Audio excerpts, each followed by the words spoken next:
ಹಬ್ಬದ 5ನೇ ದಿನದ ಧಾರ್ಮಿಕ ಸಭೆಯ 4ನೇ ದಿನದ 5ನೇ ಧಾರ್ಮಿಕ ಸಭೆಯ ಈ ಸಮಾರಂಭದಲ್ಲಿ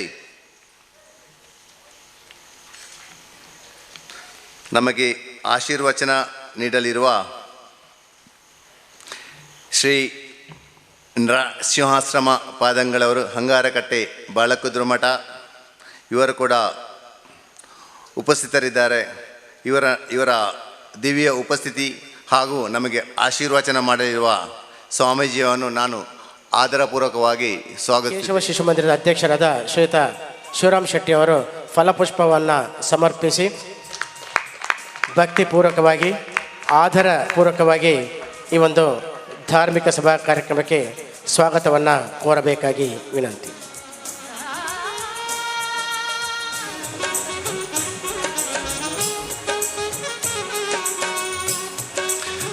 ಈ ಕಾರ್ಯಕ್ರಮ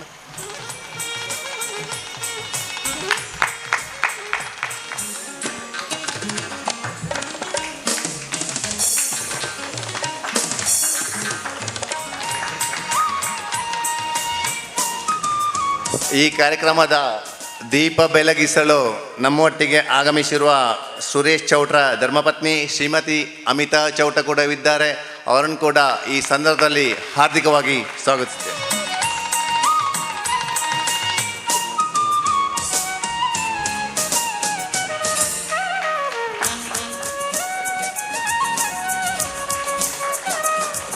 ರಾಮಣ್ಣ ಶೆಟ್ಟಿಯವರ ಧರ್ಮಪತ್ನಿ ಶ್ರೀಮತಿ ವಸಂತಿ ಶೆಟ್ಟಿಯವರು,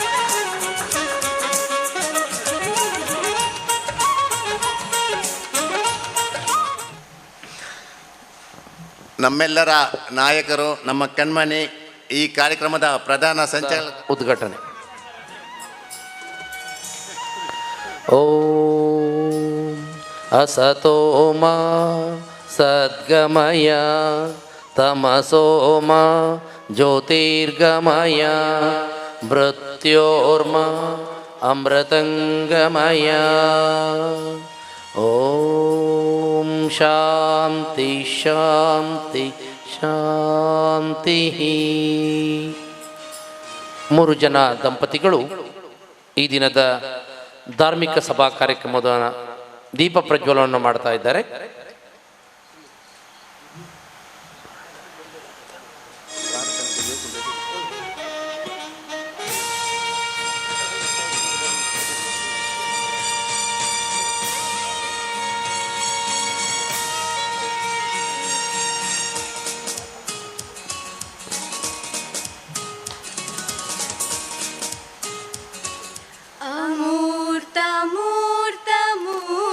ಮಂತ್ರ ನಿನ್ನೊಲುಮೆಯಾಗಲಿ, ನಿನ್ನ ಚರಣ ಶರಣು ಪಡೆದು ದೇಶ ಸೇವೆಗೊದಗಲಿ. ಪುಷ್ಪ ಫಲದ ವಾಂಚೆಯಳಿದು ಸಮತಳಿಯ ಮೋಹ ಕಳೆದು ದೇವದೇವನೆದುರಿನಲ್ಲಿ ಸ್ವತ ಹೋಮವಾಗಲಿ. ಅಮೂರ್ತ ಮೂರ್ತ ಮೂರ್ತಿ ಮಂತ್ರ ನಿನ್ನೊಲುಮೆಯಾಗಲಿ, ನಿನ್ನ ಚರಣ ಶರಣು ಪಡೆದು ದೇಶ ಸೇವೆಗೊದಗಲಿ. ಒಂದೇ ಧ್ಯೇಯ ನಿನಗೆ ದೇವ, ಮುಡಿಪು ಸೇವೆ ಭಕ್ತಿ ಭಾವ, ನಿರತ ಪೂಜೆ ಮಾಡಿ ನಿನ್ನ ಅವನಿಯು ಪರಿಮಳಿಸಲಿ. ಅಮೂರ್ತ ಮೂರ್ತ ಮೂರ್ತಿ ಮಂತ್ರ ನಿನ್ನೊಲುಮೆಯಾಗಲಿ, ನಿನ್ನ ಚರಣ ಶರಣು ಪಡೆದು ದೇಶ ಸೇವೆಗೊದಗಲಿ, ದೇಶ ಸೇವೆಗೊದಗಲಿ. ಅವರನ್ನು ಕೂಡ ಅತ್ಯಂತ ಭಕ್ತಿಪೂರ್ವಕವಾಗಿ ಈ ಕಾರ್ಯಕ್ರಮಕ್ಕೆ ಸ್ವಾಗತಿಸ್ತಾ ಇದ್ದೇನೆ. ಹಿರಿಯರಾದಂಥ ಕೃಷ್ಣ ಶೆಟ್ಟಿ ತಾಮಾರ್ ಅವರು ನಮ್ಮ ಜೊತೆ ಇದ್ದಾರೆ. ಅವರಿಗೂ ಕೂಡ ಗೌರವಪೂರ್ವಕವಾದ ಸ್ವಾಗತವನ್ನು ಬಯಸಿಕೊಂಡು, ಪುಂಡರೀಕಾಕ್ಷ ಬೆಳ್ಳೂರು ಈ ವ್ಯಕ್ತಿಯನ್ನು ತಿಳಿಯದ ಶಕ್ತಿಯೇ ಇಲ್ಲ. ಈ ಒಂದು ವಾರಗಳ ಕಾಲ ನಡೆಯುವಂಥ ಕಾರ್ಯಕ್ರಮದ ಅಭಿವೃದ್ಧಿಯ ರೂವಾರಿಗಳವರು, ಅವರ ಪ್ರಾಸ್ತಾವಿಕ ಮಾತಿಗೆ ನಾವೆಲ್ಲ ಕಿವಿಯಾಗ. ಅದಾದ ಮೇಲೆ ರಾಮಾಯಣದ ಕತೆ ಅದು ಜೀವನದಲ್ಲಿ ಹಾಸುಹೊಕ್ಕಾಗಬೇಕು. ಜೀವನದಲ್ಲಿ ಯಾವಾಗ ರಾಮ ಬರ್ತಾನೋ ಆಗ ನಮ್ಮ ಜೀವನ ಸಾರ್ಥಕ ಆಗತ್ತೆ ಮತ್ತು ಹೊಸ ದಿಕ್ಕು ಸಿಗುತ್ತೆ. ಅದಕ್ಕೆ ರಾಮಾಯಣದ ಕತೆ ತುಂಬ ಆಪ್ಯಾಯಮಾನವಾಗಿರೋದು.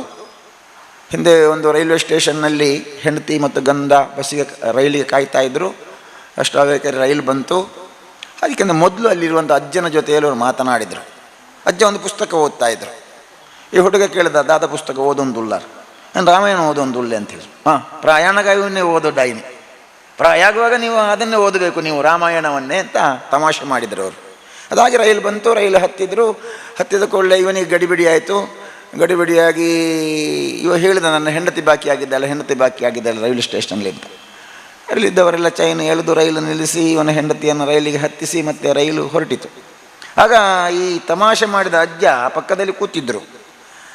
ಆ ಅಜ್ಜ ಈ ಹುಡುಗನ ಹತ್ರ ಹೇಳಿದ್ರಂತೆ, ನೋಡು ಮಗ, ನೀನಾಗ ರಾಮಾಯಣ ಓದುವುದು ಅಂತ ಹೇಳುವಾಗ ನನ್ನನ್ನು ತಮಾಷೆ ಮಾಡಿದ್ದೀಯಲ್ಲ, ಒಂದು ವೇಳೆ ನೀನು ರಾಮಾಯಣದ ಕಥೆಯನ್ನು ಓದ್ತಿದ್ರೆ ನಿನ್ನ ಹೆಂಡತಿ ರೈಲ್ವೆ ಸ್ಟೇಷನ್ನಲ್ಲಿ ಬಾಕಿ ಆಗ್ತಿರ್ಲಿಲ್ಲ. ಆಗ ಅವನು ಕೇಳ್ದ, ಅಜ್ಜ ರಾಮಾಯಣಕ್ಕೂ ನನ್ನ ಹೆಂಡತಿ ರೈಲ್ವೆ ಸ್ಟೇಷನ್ನಲ್ಲಿ ಬಾಕಿ ಆದ್ದಕ್ಕೂ ಏನು ಸಂಬಂಧ ಅಂತ. ಆಗ ಅವರು ಸುಂದರವಾದ ಕಥೆಯನ್ನು ಹೇಳ್ತಾ ಹೋಗ್ತಾರೆ. ರಾಮ ಕಾಡಿಗೆ ಹೋಗಬೇಕಿತ್ತು, ಅಲ್ಲಿ ಗುಹ ಸಿಗ್ತಾನೆ, ದೋಣಿ ಬಂದಿತ್ತು. ದೋಣಿಗೆ ಮೊದಲು ರಾಮ ಸೀತೆಯ ಕೈ ಹಿಡಿದು ಹತ್ತಿಸಿದ. ಈ ಕಥೆ ನೀನು ಕೇಳಿದ್ರೆ ಅಥವಾ ನೀನು ಅದನ್ನು ಓದಿದ್ರೆ ನೀನೇನು ಮಾಡ್ತಿದ್ದಿ? ರೈಲು ಬಂದ ಕೂಡಲೇ ನಿನ್ನ ಮಡದಿಯನ್ನು ಕೈ ಹಿಡಿದು ರೈಲಿಗೆ ಹತ್ತಿಸ್ತಾ ಇದ್ದಿ. ನೀನು ರಾಮಾಯಣ ಓದಲಿಲ್ಲ, ನಿನ್ನ ಸೀತೆ ಹೊರಗೆ, ನೀನು ಒಳಗೆ ಅಂತ ಅಜ್ಜ ಕತೆ ಹೇಳಿದರು ಅಂತ. ಅಂದರೆ ನಮಗೆ ಜೀವನಕ್ಕೆ ಬೇಕಾದ ಜೀವನ ಮೌಲ್ಯಗಳನ್ನು ರಾಮಾಯಣ ಕೊಡುತ್ತೆ. ಅದು ಈಗ ಕಡಿಮೆ ಆಗುತ್ತಾ ಬಂದಿದೆ. ನಮ್ಮ ಮನೆಯ ಮಕ್ಕಳಿಗೆ, ನಿಮ್ಮೆಲ್ಲ ಟಿ ವಿಯಲ್ಲೆಲ್ಲ ನೋಡಿರ್ಬೋದು, ಟಿ ವಿ ಮಾಧ್ಯಮದಲ್ಲಿ ಪ್ರಶ್ನೆ ಕೇಳಿದಾಗ ರಾಮನ ತಂದೆ ಯಾರು, ಕೃಷ್ಣನ ತಂದೆ ಯಾರು ಅಂತ ಪ್ರಶ್ನೆ ಕೇಳಿದರೆ ಕಾಲೇಜು ವಿದ್ಯಾರ್ಥಿಗಳಿಗೆ ಉತ್ತರಿಸಲಿಕ್ಕೆ ಆಗ್ತಾ ಇಲ್ಲ. ಅದಕ್ಕಿಂತ ವಿದೇಶದವರು ಉತ್ತರಿಸ್ತಾರೆ ರಾಮಾಯಣದ ಮಹಾಭಾರತದ ಬಗ್ಗೆ. ಹಾಗೆ ಈ ವಿಚಾರಗಳು ಮನಸ್ಸಿಗೆ ನಾಟಬೇಕು. ಈ ದೃಷ್ಟಿಯಿಂದ ಮೊನ್ನೆ ಒಂದು ಸುಂದರ ಕಾಂಡ ಅಂತ ಕಾರ್ಯಕ್ರಮವನ್ನು ಇಲ್ಲಿ ಹತ್ತಿರದ ಶಾಲೆಯಲ್ಲಿ, ಪುರಾಣಿಕರ ಶಾಲೆ ಇದೆ, ಅಲ್ಲಿ ನಾವು ಮಾಡಿದ್ದೇವೆ. ಅದರಲ್ಲಿ ಯಕ್ಷಗಾನ ಶೈಲಿಯಲ್ಲಿ ಯಕ್ಷಗಾನದ್ದೇ ಇತ್ತದು. ಒಂದು ಕಡೆಯಲ್ಲಿ ರಾವಣನ ಒಡ್ಡೊಳಗೆ ಇರುವಂತಹ ಯಕ್ಷಗಾನದ ಒಂದು ವೇದಿಕೆ, ಇನ್ನೊಂದು ಕಡೆಯಲ್ಲಿ ಅಶೋಕವನ, ಅಲ್ಲಿ ಸೀತೆ ದುಃಖಿತರಾಗಿ ಇರುವಂಥದ್ದು, ಅಲ್ಲಿಗೆ ರಾವಣ ಬರುವಂಥದ್ದು ಎಲ್ಲ ಯೂಟ್ಯೂಬಿಗೆ ಓಪನ್ ಮಾಡಿ ನಿಮಗೆ ಸಿಗುತ್ತೆ. ಅದು ನಾನು ಅದ್ರ ಬಗ್ಗೆ ಭಾರಿ ಹೇಳಬೇಕು ಅಂತಿಲ್ಲ. ಈ ಥರ ನಮ್ಮ ಮನಸ್ಸಿಗೆ ರಾಮಾಯಣವನ್ನು ಸಾಮಾನ್ಯ ಜನರ ಮನಸ್ಸಿಗೆ ಮುಟ್ಟಿಸಬೇಕು ಅಂತ ಯೋಚನೆ ಮಾಡಿದ್ದು ಅವತ್ತು ಸಾರ್ಥಕವಾಗಿದೆ. ಭಾರಿ ಚೆನ್ನಾಗಿ ಆಯಿತು ಕಾರ್ಯಕ್ರಮ. ಇನ್ನೊಂದು ಆಗಲಿಕ್ಕೆ ಇರುವಂಥದ್ದು ನಾಳೆ ದಿನ ಶ್ರೀರಾಮ ಪಟ್ಟಾಭಿಷೇಕ. ಈ ಮಧ್ಯದಲ್ಲಿ ಪ್ರತಿ ದಿವಸವೂ ಕೂಡ ಒಬ್ಬರು ಯತಿವರಿಯರನ್ನು ನಾವು ಕರೀತಾ ಇದ್ದೀವಿ, ಜೊತೆಯಲ್ಲಿ ದಂಪತಿಗಳನ್ನು ಕರೀತಾ ಇದ್ದೀವಿ. ಯತಿವರಿಯರು ಯಾಕೆಂದರೆ ನಮಗೆ ಮಾರ್ಗದರ್ಶನ ಮಾಡಲಿಕ್ಕೆ ಅವರು. ದಂಪತಿಗಳೇ ಯಾಕೆ ಅಂತ ಕೇಳಿದರೆ, ನಾಳೆ ದಿನ ಪಟ್ಟಾಭಿಷೇಕ ಮತ್ತು ದಂಪತಿಯನ್ನು ಕರೆಯುವುದರ ಹಿಂದೆ ಇನ್ನೊಂದು ವಿಶೇಷತೆ ಇದೆ. ಅದೇನೆಂದರೆ, ಈ ಕೇಶವ ಶಿಶು ಮಂದಿರದ ಸುತ್ತ ಇರುವಂತಹ ಜಾಗ ಇದು ನಮ್ಮ ಕೈಯಲ್ಲಿಲ್ಲ, ಈಗ ನಮ್ಮದಲ್ಲ, ಅದು ಬೇರೆಯವರ ಹೆಸರಿನಲ್ಲಿ ಪಟ್ಟೆ ಆಗಿದೆ. ಆದರೆ ನಮ್ಮ ಹೆಸರಿಗೆ ಬರಬೇಕು ಅಂತಾದರೆ ಅದಕ್ಕೆ 1 ಕೋಟಿಯಷ್ಟು ನಮಗೆ ಹಣ ಬೇಕು. ಇನ್ನು ವಾಪಸ್ ಒಂದು ಚಂದಕ್ಕೆ ಒಂದು ಕಟ್ಟಡ ಎಲ್ಲ ಆಗಬೇಕಾದ್ರೆ ಇನ್ನೊಂದು 1 ಕೋಟಿ ಬೇಕು. ಹಾಗಾಗಿ 2 ಕೋಟಿಯೇ ಬೇಕಾದ್ದು ನಮಗೆ, 2 ಕೋಟಿಯೇ ಬೇಕಾದ್ದು. ಹಾಗೆ 2 ಕೋಟಿಗೆ ಏನು ಮಾಡೋದು? 2 ಕೋಟಿಗೆ ಯಾರ್ಯಾರು ಹಣವಂತರಿದ್ದಾರೆ ಅವರನ್ನು ಕರ್ಕೊಂಡು ಬರಬೇಕು ಮತ್ತು ಇದನ್ನು ತೋರಿಸಬೇಕು. ತೋರಿಸಿ ಅವರನ್ನು ಕೂರಿಸಿ ಹೇಳಬೇಕು, ಏನು ಈ ಜಾಗ ನೀವು ನನಗೆ ಕೊಡಿಸದಿದ್ದರೆ ಇದನ್ನು ಮುಸಲ್ಮಾನರು ತಗೊಳ್ತಾರೆ. ಅವರು ತಗೊಂಡ್ರೆ ನಮ್ಮ ಮಕ್ಕಳ ಹೆಣ್ಣು ಮಕ್ಕಳಿಗೆ ಲವ್ ಜಿಹಾದ್ ಮಾಡ್ತಾರೆ, ದನವನ್ನು ಕಡಿತಾರೆ. ಹಾಗಾಗಿ ಈ ಜಾಗ ಬೇರೆಯವರಿಗೆ ಹೋಗದಂತೆ ನಾವು ಉಳಿಸಿಕೊಳ್ಬೇಕು. ಅದಕ್ಕೆ ನೀವು ದೀಪ ಬೆಳಗಿಸಬೇಕು. ಹಾಗೆ ದೀಪ ಬೆಳಗಿಸಿದ ಮೇಲೆ ಈ ಆರ್ಥಿಕ ನಮಗೆ ಬೇಕಾದ 2 ಕೋಟಿಗೆ ಬೇಕಾದ ಒಂದು ವ್ಯವಸ್ಥೆಯನ್ನು ದಂಪತಿಗಳು ಮಾಡಬೇಕು ಅಂತ. ದಂಪತಿಗಳಲ್ಲಿ ನಾವು ಯಾಕೆ ಕೇಳ್ತೇವೆ ಅಂದರೆ, ಸನ್ಯಾಸಿಗಳು, ಸ್ವಾಮಿಗಳು, ಯತಿಗಳಲ್ಲಿ ಪೈಸೆ ಇರುವುದಿಲ್ಲ, ಅವರಿಗೆ ಕೊಟ್ಟರೆ ಮಾತ್ರ ಇರುವುದು. ಆದರೆ 4 ಆಶ್ರಮ ಧರ್ಮಗಳಲ್ಲಿ ಬ್ರಹ್ಮಚರ್ಯನ್ನು, ಸನ್ಯಾಸಿಯನ್ನು, ವಾನಪ್ರಸ್ಥಿಯನ್ನು ಸಾಕುವ ದೊಡ್ಡ ಜವಾಬ್ದಾರಿ ಅದು ಗೃಹಸ್ಥರಿಗೆ ಇರುವುದರಿಂದ ಇಂತಹ ಮಠ ಮಂದಿರಗಳನ್ನು ಚೆನ್ನಾಗಿ ಮಾಡುವ ಒಂದು ದೊಡ್ಡ ಜವಾಬ್ದಾರಿ ದಂಪತಿಗಳಿಗೆ ಇರುವುದರಿಂದ ನಾವು ಕಾಗದದಲ್ಲಿ ಬರೆದದ್ದೇ ಹಾಗೆ ವಿಶೇಷ ದಂಪತಿಗಳು ಅಂತ. ಅಂತಹ ವಿಶೇಷ ದಂಪತಿಗಳನ್ನು ಕರೆದು ದೀಪ ಬೆಳಗಿಸಿ ಈ ಕೋಟಿಯ ವ್ಯವಸ್ಥೆಯನ್ನು ನೀವು ಮಾಡಬೇಕು ಅಂತ ಅವರಿಗೆ ನೆನಪು ಮಾಡೋ ಒಂದು ಕೆಲಸವನ್ನು ಈ ಸಂದರ್ಭದಲ್ಲಿ ನಾವು ಮಾಡ್ತಾ ಇದ್ದೀವಿ. ಹಾಗೆ ಇವತ್ತು ಬಂದಂಥ ವಿಶೇಷ ದಂಪತಿಗಳು ದೀಪ ಬೆಳಗಿಸಿದ್ದೀರಿ. ಆ ದೀಪ ಬೆಳಗಿದೆ. ಆ ದೀಪ ಬೆಳಗಿದಂತೆ ಈ ನಮ್ಮ ಸುತ್ತಮುತ್ತಲಿನ ಜಾಗ ಮತ್ತು ಕೇಶವ ಶಿಶು ಮಂದಿರ ಬೆಳಗಬೇಕು. ಬೆಳಗಬೇಕಂದ್ರೆ ನೀವೆಷ್ಟು ಕೊಡಬೇಕು ಅಂತ ಯೋಚನೆ ಮಾಡಿ ಅದನ್ನು ಕೊಟ್ಟು ಹೋದರೆ ಆಗ ಈ ಕಾರ್ಯ ಚೆನ್ನಾಗಿ ಆಗತ್ತೆ. ಈ ದೃಷ್ಟಿಯಿಂದ ದಂಪತಿಗಳನ್ನು ವಿಶೇಷವಾಗಿ ಆಹ್ವಾನಿಸಿದ್ದೇವೆ. ಇನ್ನು ಎರಡನೇದ್ದು, ಶ್ರೀರಾಮ ಪಟ್ಟಾಭಿಷೇಕ ಆದ ಮೇಲೆ ಜಗತ್ತಿನಲ್ಲಿ, ದೇಶದಲ್ಲಿ ಅಂತ ಹೇಳ್ತಾ ಇಲ್ಲ, ಜಗತ್ತಿನಲ್ಲಿ ಎಲ್ಲಿಯೂ ಕ್ಷೋಭೆ ಉಂಟಾಗಬಾರದು. ದೇಶೋಯಂ ಕ್ಷೋಭರಹಿತ. ಶ್ರೀರಾಮಚಂದ್ರನಿಗೆ ಪಟ್ಟಾಭಿಷೇಕ ಆದ ಮೇಲೆ 1,000 ವರ್ಷಗಳ ಕಾಲ ರಾಜ್ಯ ಆಳಿದ್ದಾನೆ ಅಂತ ಹೇಳಿದ್ದಾರೆ ಕಥೆ. ಆ ಸಂದರ್ಭದಲ್ಲಿ ಎಲ್ಲಿಯೂ ಕಳ್ಳರಿರಲಿಲ್ಲ ಅಂತೆ, ಎಲ್ಲಿ ಭಿಕ್ಷುಕರಿರಲಿಲ್ಲ ಅಂತೆ. ಅಯೋಧ್ಯೆಯಲ್ಲಿ ಅಂತಲ್ಲ, ಆಗ ರಾಮ ಆಳುವ ಸಂದರ್ಭದಲ್ಲಿ ಎಲ್ಲಿಯೂ ಬಡತನ ಇರಲಿಲ್ಲ ಅಂತ ಕಥೆ ಹೇಳುತ್ತೆ. ನ್ಯಾಯಾಲಯಗಳೇ ಇರಲಿಲ್ಲ ಅಂತೆ. ಈಗ ಎಲ್ಲಿಯಾದರೂ ಅಪ್ಪನಿಗೆ ಒಂದು 10 ಎಕರೆ ಜಾಗ ಇದ್ದರೆ, 2 ಮಕ್ಕಳಿದ್ದರೆ 5 ಎಕರೆ ಪಾಲಾದರೆ, ಒಂದು ತೆಂಗಿನ ಗಿಡ ಆಚೆ ಈಚೆ ಆದರೆ ತಮ್ಮ ಅಣ್ಣನಿಗೆ ಹೇಳಲಿಕ್ಕುಂಟು, ಆ ಮರ ಎಂಕ ತಿಕ್ಕೊಡು, ಇಜ್ಜನ ಪಾಡುವೆ ಕತ್ತಿ ಅಂತ ಹೇಳ್ತಾನೆ ಅವನು. ಅಂದರೆ ಇಷ್ಟು ನಮಗೆ ಅದರ ಬಗ್ಗೆ ಆಸೆ ಬಂದಿದೆ. ಆದರೆ ರಾಮನ ಕಾಲದಲ್ಲಿ ಇದಿರಲಿಲ್ಲ.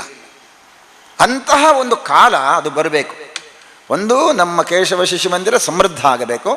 ಅದಾದ ಮೇಲೆ ಇಲ್ಲಿ ಒಂದು ಒಳ್ಳೆಯ ರಾಮರಾಜ್ಯ ಆಗಬೇಕು. ಈ ದೃಷ್ಟಿಯಿಂದ ಕೇಶವ ಶಿಶು ಮಂದಿರ ಕೆಲಸ ಮಾಡ್ತಾ ಇದೆ. ಚಿಕ್ಕ ಮಕ್ಕಳಿಗೆ 16 ವರ್ಷದಿಂದ ಕೇಶವ ಶಿಶು ಮಂದಿರವನ್ನು ಮುಖಾಂತರವಾಗಿ ಅವರಿಗೆ ಪಾಠ ಮಾಡುವ ಕೆಲಸ ಮಾಡ್ತಾ ಇದೆ. ಮೊನ್ನೆಬ್ಬರು ಬೆಂಗಳೂರಿನಲ್ಲಿ ಕೆಲಸಕ್ಕಿದ್ದವರು ಇಲ್ಲಿ ಬಂದಿದ್ದರು, ನನ್ನ ಹತ್ರ ಕರ್ಕೊಂಡು ಬಂದಿದ್ದರು ಅವರು, ನಾರಾಯಣರು. ಆಗ ಅವರು ಹೇಳಿದರು, ಇವರು ನಾರಾಯಣರು ನನಗೆ ಯಾವಾಗಲೂ ಇಲ್ಲಿಯ ಎಲ್ಲ ಲೆಕ್ಕಪತ್ರ ಬರೆಸ್ತಾ ಇದ್ದರು. ನಾನು ಬಂದರೆ ಅವರು ಕೆಲಸ ಕೊಡೋದೇನೆಂದರೆ ಬರೀಲಿಕ್ಕೆ ಹೇಳೋದು. ನನಗೆ ಆವಾಗ ತಲೆ ಬಿಸಿ ಆಗ್ತಿತ್ತು ಇವರು ಬರೀಲಿಕ್ಕೆ ಹೇಳುವಾಗ. ಆದರೆ ಈಗ ನಾನು ದೊಡ್ಡ ಹುದ್ದೆಯಲ್ಲಿದ್ದೇನೆ ಆಫೀಸರ್ ಆಗಿ. ಈಗ ಅಲ್ಲಿ ಆಫೀಸಿನಲ್ಲಿ ಏನೇನು ಬರೀಲಿಕ್ಕಿದೆ ಅದನ್ನೆಲ್ಲ ನನ್ನಲ್ಲೇ ಬರೆಸ್ತಾರೆ. ಆ ಬರೆಯುವ ಸ್ವಭಾವ ನನಗೆ ಸಿಕ್ಕಿರುವುದು ಕೇಶವ ಶಿಶು ಮಂದಿರದಿಂದ ಅಂತ ಹೇಳ್ತಾರೆ. ಅಂದರೆ ಇಂತಹ ನೂರಾರಲ್ಲ, ಸಾವಿರಾರು ಅಂತ ಹೇಳ್ಬೋದು ಅವರಿಗೆ ಪ್ರೇರಣೆ ಕೊಟ್ಟಿರ್ತಕ್ಕಂತಹ ಕೇಶವ ಶಿಶು ಮಂದಿರ ಅದು ಮುಂದೇನೂ ಕೆಲಸದಲ್ಲಿ ಮುಂದುವರಿಯುತ್ತೆ. ಇನ್ನು ತಾಯಂದಿರನ್ನು ನಾವು ಏನು ಹೇಳ್ತೇವೆ ಅಂದರೆ, ತಾಯಿಯೇ ಮೊದಲ ಗುರು ಅಂತ ಹೇಳ್ತೇವೆ. ಅಂತಹ ತಾಯಿ, ಅವಳಲ್ಲಿ ಈಗ ಸೀರೆಯೇ ಇಲ್ಲ. ಮಕ್ಕಳಿಗೆ ಯಾರಾದರೂ ಗಲಾಟೆ ಮಾಡಿ ಪೆಟ್ಟು ಮಾಡಿದರೆ ಓಡಿಕೊಂಡು ಬಂದು ಅಮ್ಮನ ಸೆರಗಿನ ಎಡೆಯಲ್ಲಿ ಅಡಗುವುದು. ನಾವೆಲ್ಲ ಸೆರಗಿನ ಎಡೆಯಲ್ಲಿ ಅಡಗುತ್ತಿದ್ದದ್ದು, ಅಮ್ಮನ ಸೆರಗಿನ ಎಡೆಯಲ್ಲಿ. ಅದು ಅಡಗಲಿಕ್ಕೂ ಆಗ್ತದೆ, ಕಣ್ಣೀರು ಬಂದರೆ ಒರೆಸಲಿಕ್ಕೂ ಆಗ್ತದೆ. ಈಗ ತಾಯಂದಿರಿಗೆ ಸೆರಗೇ ಇಲ್ಲಲ್ಲ. ಹೆಣ್ಣು ಮಕ್ಕಳಿಗೆ ಕೈಗೆ ಬಳೆ ಇಲ್ಲ, ತಲೆಗೆ ಹೂ ಇಲ್ಲ. ಹೆಣ್ಣು ಮಕ್ಕಳಿಗೆ ಬಳೆ ಇಲ್ಲ ಅಂತ ಗಂಡು ಮಕ್ಕಳು ಬಳೆ ಹಾಕಲಿಕ್ಕೆ ಶುರು ಮಾಡಿದ್ದಾರೆ. ಹೆಣ್ಣು ಮಕ್ಕಳು ಕಿವಿಗೆ ಟಿಕ್ಕಿ ಹಾಕೋದಿಲ್ಲ ಅಂತ ಒಂದು ಕಿವಿಗೆ ಟಿಕ್ಕಿ ಹಾಕಿ ನೀವು ಇಡಿ ಅಂತ ಗಂಡು ಮಕ್ಕಳು ತೋರಿಸಿಕೊಡ್ತಾರೆ. ಇನ್ನು ಎಲ್ಲಿ ಬಟ್ಟೆ ಬರೆಗಳು ಹೇಗಿರಬೇಕು ಆ ಥರದ ಬಟ್ಟೆ ಬರೆಗಳಿಲ್ಲ ನಮ್ಮಲ್ಲಿ. ಹರಿದ ಬಟ್ಟೆಯಾದರೂ ಹೊಲಿದು ಹಾಕು ಅಂತ ಹೇಳಿದರು ಹಿಂದೆ. ಈಗ ಹಾಗಲ್ಲ. ಈಗ ಶ್ರೀಮಂತರು ಹರಿದ ಬಟ್ಟೆಯನ್ನೇ ಹಾಕುವುದದು. ಅದಕ್ಕೆ ತೂತು ಇರಬೇಕು, ಆಗಿದ್ದರೆ ಅವರಿಗೆ ಅದು ಇಷ್ಟ, ಅದಕ್ಕೆ ತುಂಬ ರೇಟ್ ಅದು. ಈ ಥರದ ಒಂದು ವಿಕೃತವಾದಂತಹ ಜೀವನ ಪದ್ಧತಿ ಇದೆ. ಅದಕ್ಕೆ ಬೇಕಾದ ಸಂಸ್ಕಾರವನ್ನು ಇಲ್ಲಿ ಕೇಶವ ಶಿಶು ಮಂದಿರದಲ್ಲಿ ತಾಯಿಯಂದರಿಗೆ ಕೊಡ್ತಾರೆ. ಇನ್ನು ದಾಂಪತ್ಯ ಜೀವನ ಹೇಗಿರಬೇಕು ಅದಕ್ಕೆ ನವದಂಪತಿ ಸಮಾವೇಶ ಮಾಡ್ತಾರೆ, ಹುಟ್ಟುಹಬ್ಬ ಮಾಡ್ತಾರೆ. ಈ ರೀತಿ ಒಟ್ಟು ನಮ್ಮ ಸಮಾಜದ ಸುಧಾರಣೆಗೋಸ್ಕರ ಕೆಲಸ ಮಾಡ್ತಾ ಇರುವ ಕೇಶವ ಶಿಶು ಮಂದಿರದ ಉನ್ನತಿ ಅದು ಈ ಪಟ್ಟಾಭಿಷೇಕದ ನಿಮಿತ್ತವಾಗಿ ಮಾಡಬೇಕು. ಈ ದೃಷ್ಟಿಯಿಂದ ಕಾರ್ಯಕ್ರಮವನ್ನು ಜೋಡಿಸಿದೆ. ಹಾಗೆಯೇ ವೇದಿಕೆಯಲ್ಲಿರುವ ದಂಪತಿಗಳು ಆರ್ಥಿಕವಾಗಿ ಸಬಲರಾದವರು ಕೋಟಿ ಬಗ್ಗೆ ಮಾತನಾಡಬಹುದು. ಆದರೆ ಇನ್ನು ಕೆಲವರಿದ್ದಾರಲ್ಲ, ನಮ್ಮಲ್ಲಿ ಕೋಟಿ ಇಲ್ಲ ಮಾರ್ರೆ ಎಂತ ಮಾಡೋದು ಅಂತ. ಅದಕ್ಕೆ ಅವರಿಗೆ ಆ ರಸೀದಿ ಪುಸ್ತಕದಲ್ಲಿ 1,000 ರೂಪಾಯಿ ಕೊಟ್ಟರೆ ಒಂದು ಚಿನ್ನದ ಅಭಿಷೇಕ ಮಾಡಲಿಕ್ಕೆ ಆಗ್ತದೆ. ಅದಕ್ಕೆ ಕನಕಾಭಿಷೇಕ ಅಂತ. ಅದು 1,000 ಇದ್ದರೂ ಸಾಕು ಅಭಿಷೇಕ ಮಾಡಲಿಕ್ಕೆ ಆಗತ್ತೆ. 2,000 ಇದ್ದರೆ 2 ಅಭಿಷೇಕ ಮಾಡಲಿಕ್ಕೆ ಆಗುತ್ತೆ. 10,000 ಕೊಟ್ಟರೆ 10 ಚಿನ್ನದ ಅಭಿಷೇಕ ಮಾಡಬಹುದು. ಹೀಗೆ ನನ್ನಲ್ಲಿ ಏನು ಇಲ್ಲ, ನಾನು ಕಂಗಾಲು ಅಂತ ಯಾರೂ ಇಲ್ಲ. 1,000 ರೂಪಾಯಿ ಕೊಡಲಿಕ್ಕೆ ಯಾರಿಗೆ ತಾಕತ್ತಿಲ್ಲ ಅಂತಿಲ್ಲ, ಸಾಮರ್ಥ್ಯ ಇಲ್ಲ ಅಂತಿಲ್ಲ. ಹಾಗಾಗಿ ನಮ್ಮ ಶಕ್ತಿಗೆ ಅನುಸಾರ ಅಲ್ಲ, ಶಕ್ತಿ ಮೀರಿದತಕ್ಕಂತಹ ಒಂದು ವ್ಯವಸ್ಥೆಯನ್ನು ಕೇಶವ ಶಿಶು ಮಂದಿರಕ್ಕೆ ತಾವು ನೀಡಬೇಕು. ತನ್ಮೂಲಕ ಇದನ್ನು ಬೆಳೆಸುವ ಮತ್ತು ಇದನ್ನು ವೃದ್ಧಿಗೊಳಿಸುವಂತಹ ಎಲ್ಲ ಕಾರ್ಯವು ನಿಮ್ಮ ಕೈಯಲ್ಲಿದೆ. ಇವತ್ತು ನಮ್ಮ ಭಾರತದ ಸ್ಥಿತಿ ಹೇಗಿದೆ ಅಂದರೆ ನಮಗೆಲ್ಲ ಗೊತ್ತೇ ಇದೆ. ಅಂದರೆ ವಿದೇಶಗಳಲ್ಲಿ ನಮ್ಮ ಭಾರತೀಯ ಸಂಸ್ಕೃತಿಯನ್ನು ಒಂದು ಹೀನಯವಾಗಿ ಕಾಣತಕ್ಕಂತಹ ಪರಿಸ್ಥಿತಿ ಇತ್ತು. ಈಗ ಮೋದಿಯವರು ಬಂದ ನಂತರ ಇದೆಲ್ಲ ಪರಿವರ್ತನೆ ಆಗಿರ್ತಕ್ಕಂಥದ್ದು. ವಿದೇಶದಲ್ಲಿ ವಾಸ ಮಾಡ್ತಕ್ಕಂತಹ ವ್ಯಕ್ತಿಗಳು ನಮಗೆ ಹೇಳಿದಾಗ ಗಮನಕ್ಕೆ ಬರುತ್ತದೆ. ಒಟ್ಟಿನಲ್ಲಿ ಆ ಸ್ಥಿತಿಗೆ ಕಾರಣ ಏನು ಅಂತಂದರೆ ನಮ್ಮ ಶಿಕ್ಷಣ ಪದ್ಧತಿನೇ. ನಮ್ಮ ಗುರುಕುಲ ಶಿಕ್ಷಣ ಪದ್ಧತಿ ಎಷ್ಟು ಉನ್ನತವಾಗಿತ್ತು ಅಂತ ನಾವು ಈ ಶಿಕ್ಷಣ ಪದ್ಧತಿಯನ್ನು ಪ್ರಾರಂಭ ಮಾಡಿದಂತಹ ಮೆಕಾಲೆಯ ಕೆಲವೊಂದು ಪತ್ರಗಳಿಂದ ನೋಡಿದರೆ ಗೊತ್ತಾಗ್ತದೆ. ಅವನು ಈ ಶಿಕ್ಷಣವನ್ನು ಪ್ರಾರಂಭ ಮಾಡಬೇಕಾದ್ರೆ ಮುಂಚೆ ಎಷ್ಟು ಅಧ್ಯಯನ ಮಾಡಿದ್ದ, ಇಡೀ ಭಾರತವನ್ನು ಸಂಚಾರ ಮಾಡಿ ಇಲ್ಲಿ ಯಾವ ರೀತಿ ಸಂಸ್ಕಾರ ಇದೆ, ಯಾಕೆ ಇವರಿಷ್ಟು ಸಂಸ್ಕೃತಿಯನ್ನು ಉಳಿಸ್ಕೊಂಡು ಬೆಳೆಸ್ಕೊಂಡು ಹೋಗ್ಲಿಕ್ಕೆ ಕಾರಣವಾಗುತ್ತೆ ಅನ್ನೋದನ್ನು ಅಧ್ಯಯನ ಮಾಡ್ತಾನೆ. ಆಗಿನ ಕಾಲದಲ್ಲಿ ಇಂಗ್ಲೆಂಡ್ನಲ್ಲಿ ಸಹ 5% ಇರಲಿಲ್ಲ. ಶಿಕ್ಷಣ ಪ್ರಾರಂಭ ಆಗಬೇಕಿತ್ತಲ್ಲಿ ಇನ್ನು. ಆದರೆ ನಮ್ಮ ಭಾರತದಲ್ಲಿ 95% ಮಾತೆಯರು ಪುರುಷರು ಎಲ್ಲರೂ ಸೇರಿ ಅಷ್ಟು ಉಚ್ಛ್ರಾಯ ಸ್ಥಿತಿಯಲ್ಲಿದ್ದಂತಹ ಶಿಕ್ಷಣ ಇತ್ತು. ಪ್ರತಿಯೊಂದು ಗ್ರಾಮಗಳಲ್ಲಿ ಗುರುಕುಲಗಳಿತ್ತು. ಅಷ್ಟು ಸಂಪದ್ಭರಿತವಾಗಿ ನಮ್ಮ ಸಂಸ್ಕೃತಿಯನ್ನು ನಾವು ಉಳಿಸ್ಕೊಂಡಿದ್ವಿ. ಅದಕ್ಕೆ ಅವನು ಇಲ್ಲಿ ಬಂದ ನಂತರ ವೈಸರಾಗಿ ಬಂದ ನಂತರ ಈ ಗುರುಕುಲಗಳನ್ನೆಲ್ಲ ಬ್ಯಾನ್ ಮಾಡ್ತಾನೆ. ಮೊದಲನೇದಾಗಿ ಕಾನ್ವೆಂಟ್ ಇತ್ಯಾದಿಗಳನ್ನು ಓಪನ್ ಮಾಡಿ ನಮ್ಮ ಗುರುಕುಲಗಳನ್ನು ಒತ್ತಾಯಪೂರ್ವಕವಾಗಿ ಯಾರು ಕೇಳೋದಿಲ್ಲೋ ಅವರಿಗೆ ಹೊಡ್ತಾರೆ, ಬಡಿತಾರೆ. ಅವರನ್ನು ಏನೆಲ್ಲ ಮಾಡಲಿಕ್ಕೆ ಸಾಧ್ಯ ಅಂದರೆ ದಮನ ನೀತಿ ನಿಮಗೆ ಗೊತ್ತೇ ಇದೆ. ಕ್ರಿಶ್ಚಿಯನ್ನರು ಅಂದರೆ ಇಂಗ್ಲೀಷರ ದಬ್ಬಾಳಿಕೆಯ ವಿಷಯಗಳು ಹೆಚ್ಚಿಗೆ ಎಲ್ಲೂ ಹೇಳೋದಿಲ್ಲ. ಯಾಕೆಂದರೆ ಅವರೇ ಇತಿಹಾಸ ಬರೆದಿರ್ತಕ್ಕಂಥದ್ದು. ಆದ್ದರಿಂದ ಅವರೇನು ಅವ್ರ ಬಗ್ಗೆ ಪ್ರಶಂಸೆಯನ್ನು ಮಾಡ್ಕೊಂಡಿದ್ದಾರೋ ನಾವು ಅದನ್ನು ಮಾತ್ರ ಓದ್ತೀವಿ. ಕನಿಷ್ಠ ನೀವು ಸೂಲಿಬೆಲೆಯವರ ಪ್ರವಚನಗಳನ್ನು ಕೇಳಿರ್ಬೋದು. ಅವರು ಕೆಲವೊಂದು ವಿಷಯಗಳಲ್ಲಿ ಬೆಳಕು ಚೆಲ್ತಾರೆ. ಈಗ ಹಲವಾರು ಜನ ಯೂಟ್ಯೂಬ್ಗಳಲ್ಲಿ ಇದನ್ನು ಹಾಕ್ತಾರೆ. ನಮ್ಮ ಪಾಕಿಸ್ತಾನ ದೇಶ ವಿಭಜನೆ ಆದಂತಹ ಸಂದರ್ಭದಲ್ಲಿ ಎಷ್ಟು ಲಕ್ಷ ಜನ ಸತ್ತಿದ್ರು, ಹಾಗೆಯೇ ಬರಗಾಲ ಬಂದಂತಹ ಪರಿಸ್ಥಿತಿಯಲ್ಲಿ ಬಂಗಾಲದಲ್ಲಿ ಎಷ್ಟು ಕೋಟಿ ಜನ ಸತ್ತಿದ್ರು, ಅದನ್ನೆಲ್ಲ ಯೂಟ್ಯೂಬ್ನಲ್ಲಿ ನೋಡಲಿಕ್ಕೆ ಸಾಧ್ಯವಾಗುತ್ತೆ. ಕಣ್ಣಲ್ಲಿ ನೀರು ಬರುತ್ತೆ. ನಮ್ಮ ದೇಶದ ಸ್ಥಿತಿಯನ್ನು ಈ ರೀತಿ ಮಾಡಿದರು ಅಂತ ಹೇಳಿದರೆ ನಂಬಲಿಕ್ಕೆ ಸಾಧ್ಯವಾಗೋದಿಲ್ಲ. ಅಂತಹ ಒಂದು ಹೀನಾಯ ಸ್ಥಿತಿಯನ್ನು ನಾವು ಅನುಭವಿಸಿದ್ವಿ. ಆದರೆ ನಮ್ಮ ಸಂಸ್ಕೃತಿಯನ್ನು ಸಾವಿರಾರು ವರ್ಷಗಳ ಕಾಲ ನಾವು ದಬ್ಬಾಳಿಕೆಯನ್ನು ಅನುಸರಿಸಿದರೂ ನಾವು ನಮ್ಮ ಸಂಸ್ಕೃತಿಯನ್ನು ಬಿಟ್ಟುಕೊಳ್ಳಿಲ್ಲ. ಕಾರಣ ಏನು ಅಂತಂದರೆ ಈ ಗುರುಕುಲ ಶಿಕ್ಷಣ ಪದ್ಧತಿ ಇತ್ತು. ಅದೇ ಉದ್ದೇಶವನ್ನು ಇಟ್ಕೊಂಡು ಇವತ್ತು ಶಿಶು ಮಂದಿರಗಳು ಎಲ್ಲ ಭಾಗದಲ್ಲೂ ನಡೀತಾ ಇದೆ. ಇಡೀ ಭಾರತ ವರ್ಷದಲ್ಲಿ ನೀವು ಎಲ್ಲಿಯೇ ಹೋದರೂ ಗ್ರಾಮಗಳಲ್ಲಿ ಶಿಶು ಮಂದಿರಗಳಿದೆ. ಮಕ್ಕಳಿಗೆ ಸಂಸ್ಕಾರ ಕೊಡ್ತಕ್ಕಂಥ ಪ್ರಯತ್ನವನ್ನು ಎಲ್ಲರೂ ತಮ್ಮ ತಮ್ಮ ಕೈಲಾದಂಥ ರೀತಿಯಲ್ಲಿ ಮಾಡ್ತಾ ಇದ್ದಾರೆ. ಉತ್ತರ ಭಾರತದಲ್ಲಂತೂ ತುಂಬ ಇದೆ, ವ್ಯಾಪಕವಾಗಿದೆ. ನಮ್ಮಲ್ಲಿ ಸ್ವಲ್ಪ ಕಮ್ಮಿ ಇದೆ. ಅಲ್ಲೆಲ್ಲ ಶಿಶು ಮಂದಿರಗಳಲ್ಲಿ ಇವನ್ ನಮ್ಮ ಪಂಚಾಂಗ ರೀತಿಯ ಕ್ಯಾಲೆಂಡರ್ಗಳು ಸಹ ಅವರು ದೈನಂದಿನವಾಗಿ ಉಪಯೋಗಿಸ್ತಾರೆ. ಇಂಗ್ಲೀಷ್ ಕ್ಯಾಲೆಂಡರ್ಗಳನ್ನು ಯೂಸ್ ಮಾಡೋದಿಲ್ಲ. ಆ ರೀತಿ ಪರಿವರ್ತನೆಗಳು ಆಗ್ತಾ ಇದೆ ಹಲವಾರು ಭಾಗದಲ್ಲಿ. ಇನ್ನೂ ಆಗಲಿಕ್ಕೆ ಅಗತ್ಯ ಇದೆ. ಏಕೆಂದರೆ ಇವತ್ತು ನಾವು ಕಾನ್ವೆಂಟಿನ ಅಥವಾ ಪಾಶ್ಚಾತ್ಯ ಸಂಸ್ಕೃತಿಯ ಮೋಹದಲ್ಲಿದ್ದೇವೆ. ಡೊನೇಷನ್ ಜಾಸ್ತಿ ಕೊಟ್ಟು ಮಕ್ಕಳನ್ನು ಶಾಲೆಗೆ ಕಳಿಸಿದರೆ ಏನೋ ಒಂದು ಸಮಾಜದಲ್ಲಿ ಗೌರವ ಅನ್ನುವಂಥ ಭಾವನೆ ಇದೆ. ಆದರೆ ವಾಸ್ತವವಾಗಿ ನಮ್ಮ ಮಕ್ಕಳಿಗೆ ನಮ್ಮ ಸಂಸ್ಕೃತಿಯ ಬಗ್ಗೆ ಕೀಳರಿಮೆ ಬರುವಂತಹ ಶಿಕ್ಷಣವನ್ನು ನಾವು ಕೊಡಿಸ್ತಾ ಇದ್ದೀವಿ. ಈ ಕಾನ್ವೆಂಟ್ಗಳಲ್ಲಿ ನೀವು ಅಬ್ಸರ್ವ್ ಮಾಡಿ, ಯಾವುದೇ ಒಬ್ಬ ಕ್ರಿಶ್ಚಿಯನ್ ಟೀಚರ್ಸ್ ಆಗಲಿ ಮಾಸ್ಟರ್ಗಳಾಗಲಿ ಅವರಿದ್ದಲ್ಲಿ ನಿಮ್ಮ ಸನಾತನ ಸಂಸ್ಕೃತಿಯ ಒಂದು ಅವಹೇಳನೆಯನ್ನು ಯಾವ ರೀತಿಯಲ್ಲಿ ಮಾಡ್ತಾರೆ ಅಂದರೆ ನಾವೆಲ್ಲ ಅನುಭವಿಸಿರ್ತಕ್ಕಂಥ ನಾವು ಗೌರ್ಮೆಂಟ್ ಶಾಲೆಗಳಲ್ಲಿ ಓದಿದರೂ ಸಹ ಅಲ್ಲಿರ್ತಕ್ಕಂತಹ ಕ್ರಿಶ್ಚಿಯನ್ ಟೀಚರ್ಸು ಆ ರೀತಿ ಮಾಡ್ತಾಯಿದ್ರು. ಇವನ್ ನಾವು ಡಿಗ್ರಿಗೆ ಹೋದಾಗಲೂ ನಾವು ಆ ಸ್ಥಿತಿಯನ್ನು ಅನುಭವಿಸಿದ್ವಿ. ಅಲ್ಲಿ ಅವರು ಯಾವ ಉದ್ದೇಶದಿಂದ ಕೊಟ್ಟರು ಏನೋ ಗೊತ್ತಿಲ್ಲ, ಒಂದು ಪುಸ್ತಕವನ್ನು ಕೊಟ್ಟರು. ಆ ಪುಸ್ತಕ ಓದಿದ ನಂತರ ನಮ್ಮ ಸಂಸ್ಕೃತಿಯ ಬಗ್ಗೆ ನಮಗೆ ಆಸಕ್ತಿ ಬಂದದ್ದು. ನಂತರ ನಾವು ಚಿಂತನೆ ಮಾಡಲಿಕ್ಕೆ ಶುರುವಾದದ್ದು. ಅಲ್ಲಿಂದ ನಮ್ಮ ಪರಿವರ್ತನೆ ಆಯಿತು. ಅದೇನೇ ಇರಲಿ, ಒಟ್ಟಿನಲ್ಲಿ ಅದೇ ನಾವು ಸಂಸ್ಕಾರವನ್ನು ಮಕ್ಕಳಿಗೆ ಚಿಕ್ಕಂದಿನಲ್ಲಿಯೇ ಕೊಟ್ಟರೆ ಆ ಮಕ್ಕಳಿಗೆ ನಮ್ಮ ಭಾರತೀಯ ಸಂಸ್ಕೃತಿಯ ಹಿರಿಮೆ ಗರಿಮೆಗಳು ಎಷ್ಟು ಉಜ್ವಲವಾಗಿ ತಿಳಿಯುತ್ತೆ, ಅದನ್ನು ಅನುಸರಿಸ್ತಕ್ಕಂಥ ಪ್ರಯತ್ನ ಮಾಡ್ತಾರೆ. ಆ ಪ್ರಯತ್ನ ಇವತ್ತು ರಾಮಕಥೆಯ ಮೂಲಕ ಮನೆಗಳಲ್ಲಿ ಆಗಬೇಕು ಅನ್ನುವಂಥ ಒಂದು ಸತ್ಸಂಕಲ್ಪ ಅಷ್ಟೇ. ಶಿವಾಜಿ ಹೇಗೆ ಅಷ್ಟು ಮಹಾನ್ ವ್ಯಕ್ತಿ ಆದ ಅಂತಕ್ಕಂಥದ್ದು ಅವನ ತಾಯಿ ಈ ರೀತಿಯ ಕಥೆಗಳನ್ನು ಹೇಳಿದವು. ರಾಮನ ಕಥೆ, ಕೃಷ್ಣನ ಕಥೆಗಳು, ನಮ್ಮ ಸಂಸ್ಕೃತಿಯಲ್ಲಿರ್ತಕ್ಕಂಥ ಋಷಿಮುನಿಗಳ ಕಥೆಗಳಿರ್ಬೋದು. ಇದನ್ನೆಲ್ಲ ಹೇಳಿ ಅವರು ಯಾವ ರೀತಿ ಸಾಧನೆ ಮಾಡಿದರು, ಸಾಧಾರಣ ಮನುಷ್ಯರಿಂದ ದೇವತ್ವಕ್ಕೆ ಹೇಗೆ ಹೋದರು ಅನ್ನುವಂಥದ್ದನ್ನು ತಿಳಿಸಿದರು. ಹಾಗಾಗಿ ನಾನು ಅವರಂತೆ ಆಗಬೇಕು ಅನ್ನುವಂಥ ಚಿಂತನೆಗಳು ಮಕ್ಕಳಲ್ಲಿ ಬರುತ್ತೆ ಸಹಜವಾಗಿ. ಅದಿಲ್ಲ, ನಾವಿವತ್ತು ಕ್ರಿಶ್ಚಿಯನ್ ಅಥವಾ ಇಂಗ್ಲೀಷ್ ಶಿಕ್ಷಣವನ್ನು ಕೊಡ್ತಾ ಅಲ್ಲಿಯ ಒಂದಷ್ಟು ಪ್ರಾರ್ಥನೆ ಇತ್ಯಾದಿಗಳು ಅಥವಾ ವಿದೇಶಿಯರು ಬರೆದಂತಹ ಶ್ಲೋಕಗಳನ್ನು, ಇದನ್ನು ಕವಿತೆಗಳನ್ನು ಇತ್ಯಾದಿಗಳನ್ನು ಓದಿಸ್ತೀವಿ. ಅದರಲ್ಲಿ ಯಾವುದೇ ರೀತಿಯ ಸಂಸ್ಕಾರವೂ ಸಿಗೋದಿಲ್ಲ. ನಮ್ಮ ಸಂಸ್ಕಾರವನ್ನು ನಾವು ಕಳ್ಕೊಳ್ತೀವಿ. ಅಂತಹ ಹೀನ ಸ್ಥಿತಿಯನ್ನು ನಾವು ಅನುಭವಿಸ್ತಾ ಇದ್ದೀವಿ. ಆ ರೀತಿಯ ಅವನತಿಗೆ ನಾವೇ ಕಾರಣರಾಗ್ತಾಯಿದ್ದೀವಿ.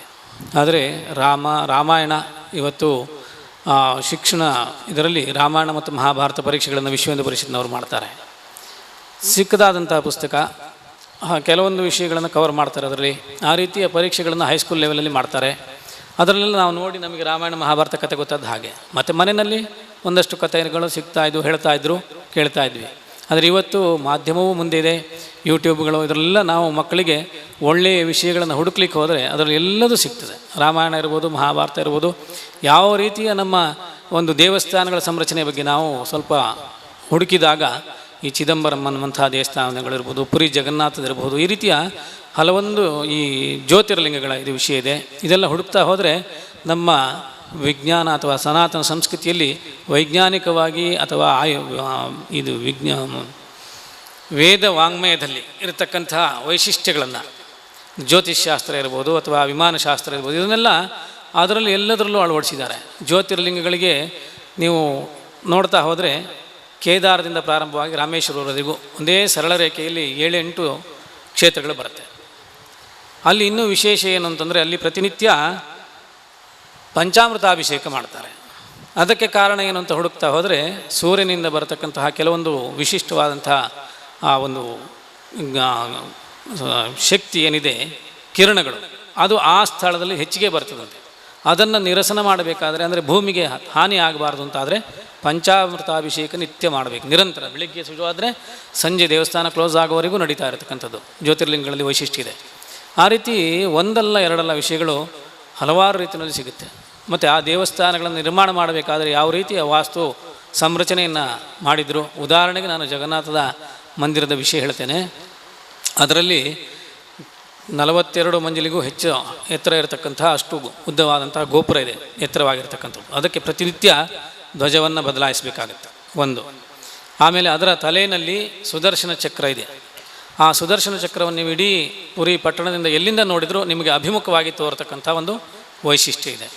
ಇನ್ನೊಂದು, ಆ ಧ್ವಜವನ್ನು ಹಾರಿಸಿದರೆ ಅದು ಗಾಳಿಯ ವಿರುದ್ಧ ದಿಕ್ಕಿನಲ್ಲಿ ಹಾರ್ತದೆ. ನೀವು ಎಲ್ಲಿಯೇ ಧ್ವಜವನ್ನು ಹಾರಿಸಿ ಗಾಳಿಯ ದಿಕ್ಕಿಗೆ ಹಾರ್ತದೆ, ಗಾಳಿ ಯಾವ ಕಡೆಗೆ ಇರ್ತದೆ ಆ ಕಡೆಗೆ ಹಾರ್ತದೆ. ಆದರೆ ಪುರಿ ಜಗನ್ನಾಥ ಮಂದಿರದಲ್ಲಿ ಗಾಳಿಯ ವಿರುದ್ಧ ದಿಕ್ಕಿಗೆ ಹಾರ್ತದೆ. ಇನ್ನೊಂದು, ದೇವಸ್ಥಾನದ ಒಳಗೆ ಎಂಟ್ರಿ ಆದರೆ ಸಮುದ್ರ ತೀರದಲ್ಲಿರ್ತಕ್ಕಂತಹ ದೇವಸ್ಥಾನ ಅದು. ಅಲ್ಲಿ ಸಮುದ್ರದ ತೆರೆಯ ಶಬ್ದ ನಿರಂತರವಾಗಿ ಕೇಳ್ತದೆ. ದೇವಸ್ಥಾನದ ಒಳಗೆ ಹೋದರೆ ನಿಮಗೆ ಅದು ಯಾವ ಶಬ್ದವೂ ಕೇಳೋದಿಲ್ಲ. ನಿರಂತರ ಧ್ಯಾನ ಮಾಡಲಿಕ್ಕೆ ಅತ್ಯಂತ ಸೂಕ್ತವಾದಂತಹ ಸ್ಥಾನ ಅಂತ ಹೇಳ್ತಾರೆ. ಹೀಗೆ ಆ ಒಂದು ವೈಶಿಷ್ಟ್ಯಪೂರ್ಣವಾಗಿರ್ತಕ್ಕಂಥದ್ದು. ಚಿದಂಬರ ರಹಸ್ಯ ಅಂತೂ ನಿಮಗೆಲ್ಲ ಅದು ಹೆಸರೇ ಹೇಳುವ ಹಾಗೆ ಚಿದಂಬರ ರಹಸ್ಯ ಅಂದರೆ ಏನು ಅಂತ ಯಾರಿಗೂ ಗೊತ್ತಿಲ್ಲ, ಅಷ್ಟು ವೈಶಿಷ್ಟ್ಯಪೂರ್ಣವಾಗಿ. ಹಾಗೆ 12 ಜ್ಯೋತಿರ್ಲಿಂಗಗಳಲ್ಲಿ ಭೂಮಿಯ ಕೇಂದ್ರ ಸ್ಥಾನ ಉಜ್ಜಯಿನಿ ಮಹಾಕಾಲ ಏನಿದೆ, ಭೂಮಿಯ ಕೇಂದ್ರ ಸ್ಥಾನ ಅಂತಕ್ಕಂಥದ್ದು ಜ್ಯೋತಿಷ್ಶಾಸ್ತ್ರದಲ್ಲಿ ಆಗಲೇ ಕಂಡುಹಿಡಿದಿದ್ದಾರೆ. ಆ ಸಮಯದ ಒಂದು ನಿಗದಿತ ಮಾಡತಕ್ಕಂಥದ್ದು, ಅದು ಯಾವುದೇ ಜ್ಯೋತಿಷ್ಶಾಸ್ತ್ರಕ್ಕೆ ಸಂಬಂಧಪಟ್ಟಂಥ ಶಿಕ್ಷಣವನ್ನು ಪೂರ್ಣ ಅಲ್ಲಿ ನೋಡಲಿಕ್ಕೆ ಸಾಧ್ಯವಾಗ್ತಾಯಿತ್ತು. ಇನ್ನು ಕುತುಬ್ ಮಿನಾರ್ ನಾವು ಹೇಳ್ತೀವಿ, ಅದು ಹೆಸರೇ ಆಗಿದೆ, ಆದರೆ ಮೂಲತಃ ಅದು ವಿಷ್ಣು ಮಂದಿರ. ಇನ್ನು ತಾಜ್ ಮಹಲ್ ಇದೆ, ತೇಜೋ ಮಹಾಲಯ ಅಂತ ಈಶ್ವರ ಮಂದಿರ.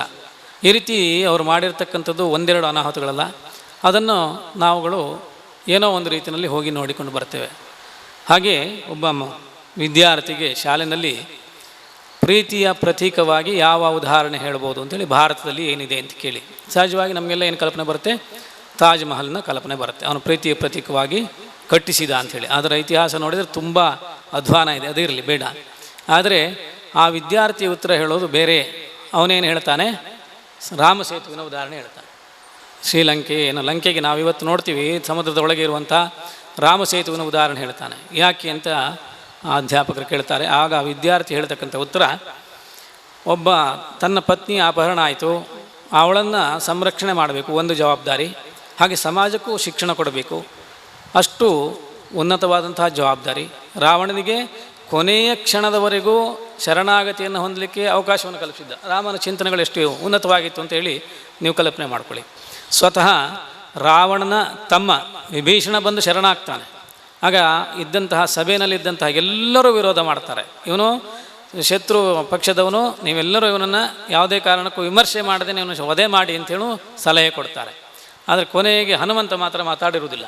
ಆವಾಗ ರಾಮ ಕೇಳ್ತಾನೆ, ನಿನ್ನ ಅಭಿಪ್ರಾಯ ಏನು ಅಂಥೇಳಿ. ಆವಾಗ ಹನುಮಂತ ವಿಷಯ ಹೇಳ್ತಾನೆ, ಅಲ್ಲಿ ನಿನ್ನ ರಾಮನ ಸ್ಮರಣೆ ಮಾಡ್ತಾ ಇದ್ದಂಥವನು ಇವನೊಬ್ಬನೇ, ಆದ್ದರಿಂದ ನಿನ್ನ ಭಕ್ತ ಇವನು, ಇವನಿಗೆ ಶರಣು ಕೊಡು, ನಿಮಗೆ ಒಳ್ಳೆಯದಾಗ್ತದೆ ಅಂತ ಅನ್ನುವಂಥ ಅಭಿಪ್ರಾಯವನ್ನು ವ್ಯಕ್ತಪಡಿಸ್ತಾನೆ. ಹೀಗೆ ಆ ಕ್ಷಣದಲ್ಲೂ ಸಹ ಅಷ್ಟೆಲ್ಲ ಜವಾಬ್ದಾರಿಯನ್ನು ನಿರ್ವಹಿಸಿ ತನ್ನ ಪತ್ನಿಯನ್ನು ಪ್ರೇಮಪೂರ್ವಕವಾಗಿ ಗೌರವಯುತವಾಗಿ ಅಗ್ನಿ ಪರೀಕ್ಷೆಯನ್ನು ಮಾಡ್ತಾನೆ. ಕೊನೆಯ ಕ್ಷಣದಲ್ಲಿ ಅವಳನ್ನು ಸ್ವೀಕಾರ ಮಾಡಬೇಕಾದ್ರೆ ಮುಂಚೆ.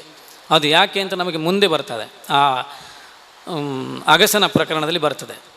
ಒಬ್ಬ ಅಗಸ ಸೀತೆಯ ಬಗ್ಗೆ ಎಷ್ಟು ನಿಕೃಷ್ಟವಾಗಿ ಮಾತನಾಡಿದ ಅನ್ನೋದಕ್ಕೆ ರಾಮ ಬೆಲೆ ಕೊಡ್ತಾನೆ. ಯಾರೂ ಆ ರೀತಿ ನಮ್ಮ ಬಗ್ಗೆ ಮಾತನಾಡಬಾರ್ದು ಅನ್ನುವಂಥ ಉದ್ದೇಶದಿಂದ ವನವಾಸಕ್ಕೆ ಕಳಿಸಿದ ಅಂಥೇಳಿ. ಅದು ಪ್ರಶ್ನೆ ಬೇರೆ, ಅದರ ಪ್ರಕರಣ ತುಂಬ ಇದೆ. ಹಾಗೆ ಹೇಳ್ತಾ ಹೋದರೆ ವಿಷಯಗಳು ತುಂಬ ಇದೆ. ಆದರೆ ಪ್ರತಿಯೊಂದು ಹಂತದಲ್ಲಿಯೂ ರಾಮನ ವ್ಯಕ್ತಿತ್ವವನ್ನು ನಾವು ನೋಡಬೇಕಾಗತ್ತೆ. ಹಾಗೆ ಅಷ್ಟು ಆದರ್ಶವನ್ನು ಪ್ರಕಟಪಡಿಸತಕ್ಕಂತಹ ಶ್ರೀರಾಮ ಕಟ್ಟಿರ್ತಕ್ಕಂತಹ ಆ ಸೇತುವೆ ನಿಜವಾಗಿ ಪ್ರೇಮದ ಪ್ರತೀಕ ಅಂತ ಹೇಳ್ತಾನೆ. ಹಾಗೆ ಈ ರಾಮಾಯಣದಲ್ಲಿ ನಾವು ಸಿಗದೇ ಇರತಕ್ಕಂಥ ವಿಷಯಗಳಿಲ್ಲ. ಒಬ್ಬ ಅಣ್ಣನಾಗಿ, ಹಾಗೆ ಒಬ್ಬ ಮಗನಾಗಿ, ಹಾಗೆ ಒಬ್ಬ ಗಂಡನಾಗಿ, ಒಬ್ಬ ರಾಜನಾಗಿ ಎಷ್ಟು ತ್ಯಾಗವನ್ನು ಮಾಡಲಿಕ್ಕೆ ಸಾಧ್ಯ ಅಷ್ಟು ಮಾಡಿರ್ತಕ್ಕಂಥ ವ್ಯಕ್ತಿತ್ವ ನೋಡೋದಿದ್ರೆ ನಾವು ಶ್ರೀರಾಮನಲ್ಲಿ ನೋಡ್ಬೋದು. ಹಾಗೆ ಅಷ್ಟು ಉನ್ನತವಾದಂತಹ ಆ ಒಂದು ಶಿಕ್ಷಣ, ಅವನ ವ್ಯಕ್ತಿತ್ವವೇ ಆ ಒಂದು ನಮಗೆ ಮಾರ್ಗದರ್ಶನ. ಅದಕ್ಕೆ ಹರಿಕಥೆಯವರು ಇಲ್ಲಿದ್ದಾರೆ, ಅವರೆಲ್ಲ ಕತೆ ಹೇಳ್ತಾರೆ. ಹೆಚ್ಚಾಗಿ ರಾಮನ ಮತ್ತು ಶ್ರೀಕೃಷ್ಣನ ಪ್ರಸಂಗ ಹೆಚ್ಚಾಗಿ ಬರ್ತದೆ. ಹೀಗೆ ಹರಿದಾಸರು ಕತೆ ಮಾಡ್ತಾ ಇರುವಾಗ ಹೇಳಿದರು, ರಾಮನ ಆಚರಣೆಯನ್ನು ನಾವು ಆಚರಿಸಬೇಕು, ಶ್ರೀಕೃಷ್ಣನ ನುಡಿಯನ್ನು ನಾವು ಅವನು ಏನು ಉಪದೇಶ ಮಾಡಿದನೋ ಅದನ್ನು ಅನುಸರಿಸಬೇಕು ಅಂತ ಹೇಳಿದರು. ಹಾಗೆ ಸಭೆಯಲ್ಲಿದ್ದಂಥವರು ಸ್ವಲ್ಪ ವಿರುದ್ಧ ಪ್ರವೃತ್ತಿ, ಅಂದರೆ ಬುದ್ಧಿಜೀವಿಗಳ ರೀತಿಯಲ್ಲಿ ಅವರು ಒಂದು ಮಾತು ಹೇಳ್ತಾರಂತೆ, ರಾಮ ಹೇಳಿದಂತೆ, ಅಂದರೆ ರಾಮದ ಉಪದೇಶ ಮಾಡಲಿಲ್ಲ, ಹಾಗಾಗಿ ನಾವು ರಾಮ ಉಪದೇಶ ಮಾಡಿದಂತೆ ನಡೀತೇವೆ, ಕೃಷ್ಣ ನಡೆದಂತೆ ನಡೀತೇವೆ. ಅವರ ಕಲ್ಪನೆ ಬೇರೆ ಇತ್ತು. ಕೃಷ್ಣನಿಗೆ 16,000 ಜನ ಸ್ತ್ರೀಯರಿದ್ದರು, ಹಾಗೆ ಹೀಗೆ. ಅದಕ್ಕೆ ಹರಿದಾಸರು ಬಿಟ್ಕೊಡ್ಲಿಲ್ಲ. ಅವರು ಉತ್ತರ ಹೇಳಿದರು, ತೊಂದರೆ ಇಲ್ಲ, ನಮ್ಮದೇನೂ ಆಕ್ಷೇಪ ಇಲ್ಲ. ಆದರೆ ಶ್ರೀಕೃಷ್ಣ ಆ ಸ್ಥಾನಕ್ಕೆ ಬರಬೇಕಾದ್ರೆ ಮುಂಚೆ ಬಾಲ್ಯದಲ್ಲಿಯೇ ವಿಷಪ್ರಾಶನ ಮಾಡಿಸಿದ್ಲು ಪೂತನಿ. ಆ ವಿಷಪ್ರಾಶನವನ್ನು ಮಾಡಿ ನೀವು ಬದುಕಿ ಉಳಿದ್ರೆ ಮಾಡ್ಬೋದು, ಮುಂದೆ ಹಾಗೆ ನಡ್ಕೊಳ್ಳಿ, ತೊಂದರೆ ಇಲ್ಲ, ಸಮಾಜ ನಿಮ್ಮನ್ನು ಸ್ವೀಕರಿಸಿದರೆ ನಮ್ಮದೇನೋ ಅಭ್ಯಂತರ ಇಲ್ಲ ಅಂದೇಳಿ. ಹಾಗೆ ನಾವು ಎಷ್ಟು ಸಾಧ್ಯವೋ ಅಷ್ಟು ಅದರಲ್ಲಿ ಕೆಟ್ಟ ವಿಷಯಗಳನ್ನು ಹುಡುಕ್ತೇವೆ. ಶ್ರೀರಾಮನ ವ್ಯಕ್ತಿತ್ವದಲ್ಲಿಯೂ ನಾವು ಕೆಟ್ಟದನ್ನು ಕಾಣ್ತಕ್ಕಂಥ ಪ್ರಯತ್ನವನ್ನು ಮಾಡ್ತೇವೆ. ನಮ್ಮ ಸಮಾಜವೇ ಆಗಿದೆ, ಅದು ಇರಲಿ. ಆದರೆ ನಾವು ನಮ್ಮದೇ ಆದಂತಹ ಪ್ರಯತ್ನವನ್ನು ಮಾಡಿಕೊಂಡು ಆ ಒಂದು ದಿಶೆಯಲ್ಲಿ ಮುಂದುವರಿಬೇಕು. ಒಳ್ಳೆಯ ಗುಣಗಳು ಭಾರಿ ಕಷ್ಟ ಕಲೀಲಿಕ್ಕೂ ಆಗಲಿ, ಅಭ್ಯಾಸ ಮಾಡ್ಕೊಳ್ಳಿಕ್ಕಾಗಲಿ. ಕೆಟ್ಟ ಗುಣಗಳು ಸಹಜವಾಗಿ ಬರ್ತದೆ, ಯಾರು ಹೇಳಬೇಕಂತಿಲ್ಲ. ನೋಡಿ, ನೀವು ಉದಾಹರಣೆಗೆ ಒಬ್ಬ ಶರಾಬ್ ಕುಡಿಯುವಂತಹ ಅಭ್ಯಾಸ ಇರತಕ್ಕಂಥವನು ಇರ್ಬೋದು, ಅಥವಾ ಬಿಡಿ ಸಿಗರೇಟ್ ಇತ್ಯಾದಿಗಳು, ಏನೇ ಅಭ್ಯಾಸಗಳಿರಲಿ ಅವನಿಗೆ, ಅವನಂಥ ಸ್ನೇಹಿತರನ್ನು ಬೇಗ ಗಳಿಸ್ಕೊಳ್ತಾನೆ ಅವನು. ಅದೇ ಸಮಾಜಕ್ಕೆ ಒಂದು ಸಾಮಾಜಿಕ ಒಳ್ಳೆಯ ಉದ್ದೇಶವನ್ನು ಇಟ್ಕೊಂಡು ಸಾಮಾಜಿಕ ಕಾರ್ಯಕರ್ತರು ಇನ್ಯಾರೋ ಕೆಲಸ ಮಾಡ್ತಕ್ಕಂಥವ್ರನ್ನ ನೀವು ಗಮನಿಸಿ, ಅವರಿಗೆ ಸ್ನೇಹಿತರು ಭಾರಿ ಕಡಿಮೆ. ಕಾರಣ ಅಂದರೆ ಆ ಅಭ್ಯಾಸಗಳು ಮನುಷ್ಯನಿಗೆ ಬರೋದಿಲ್ಲ.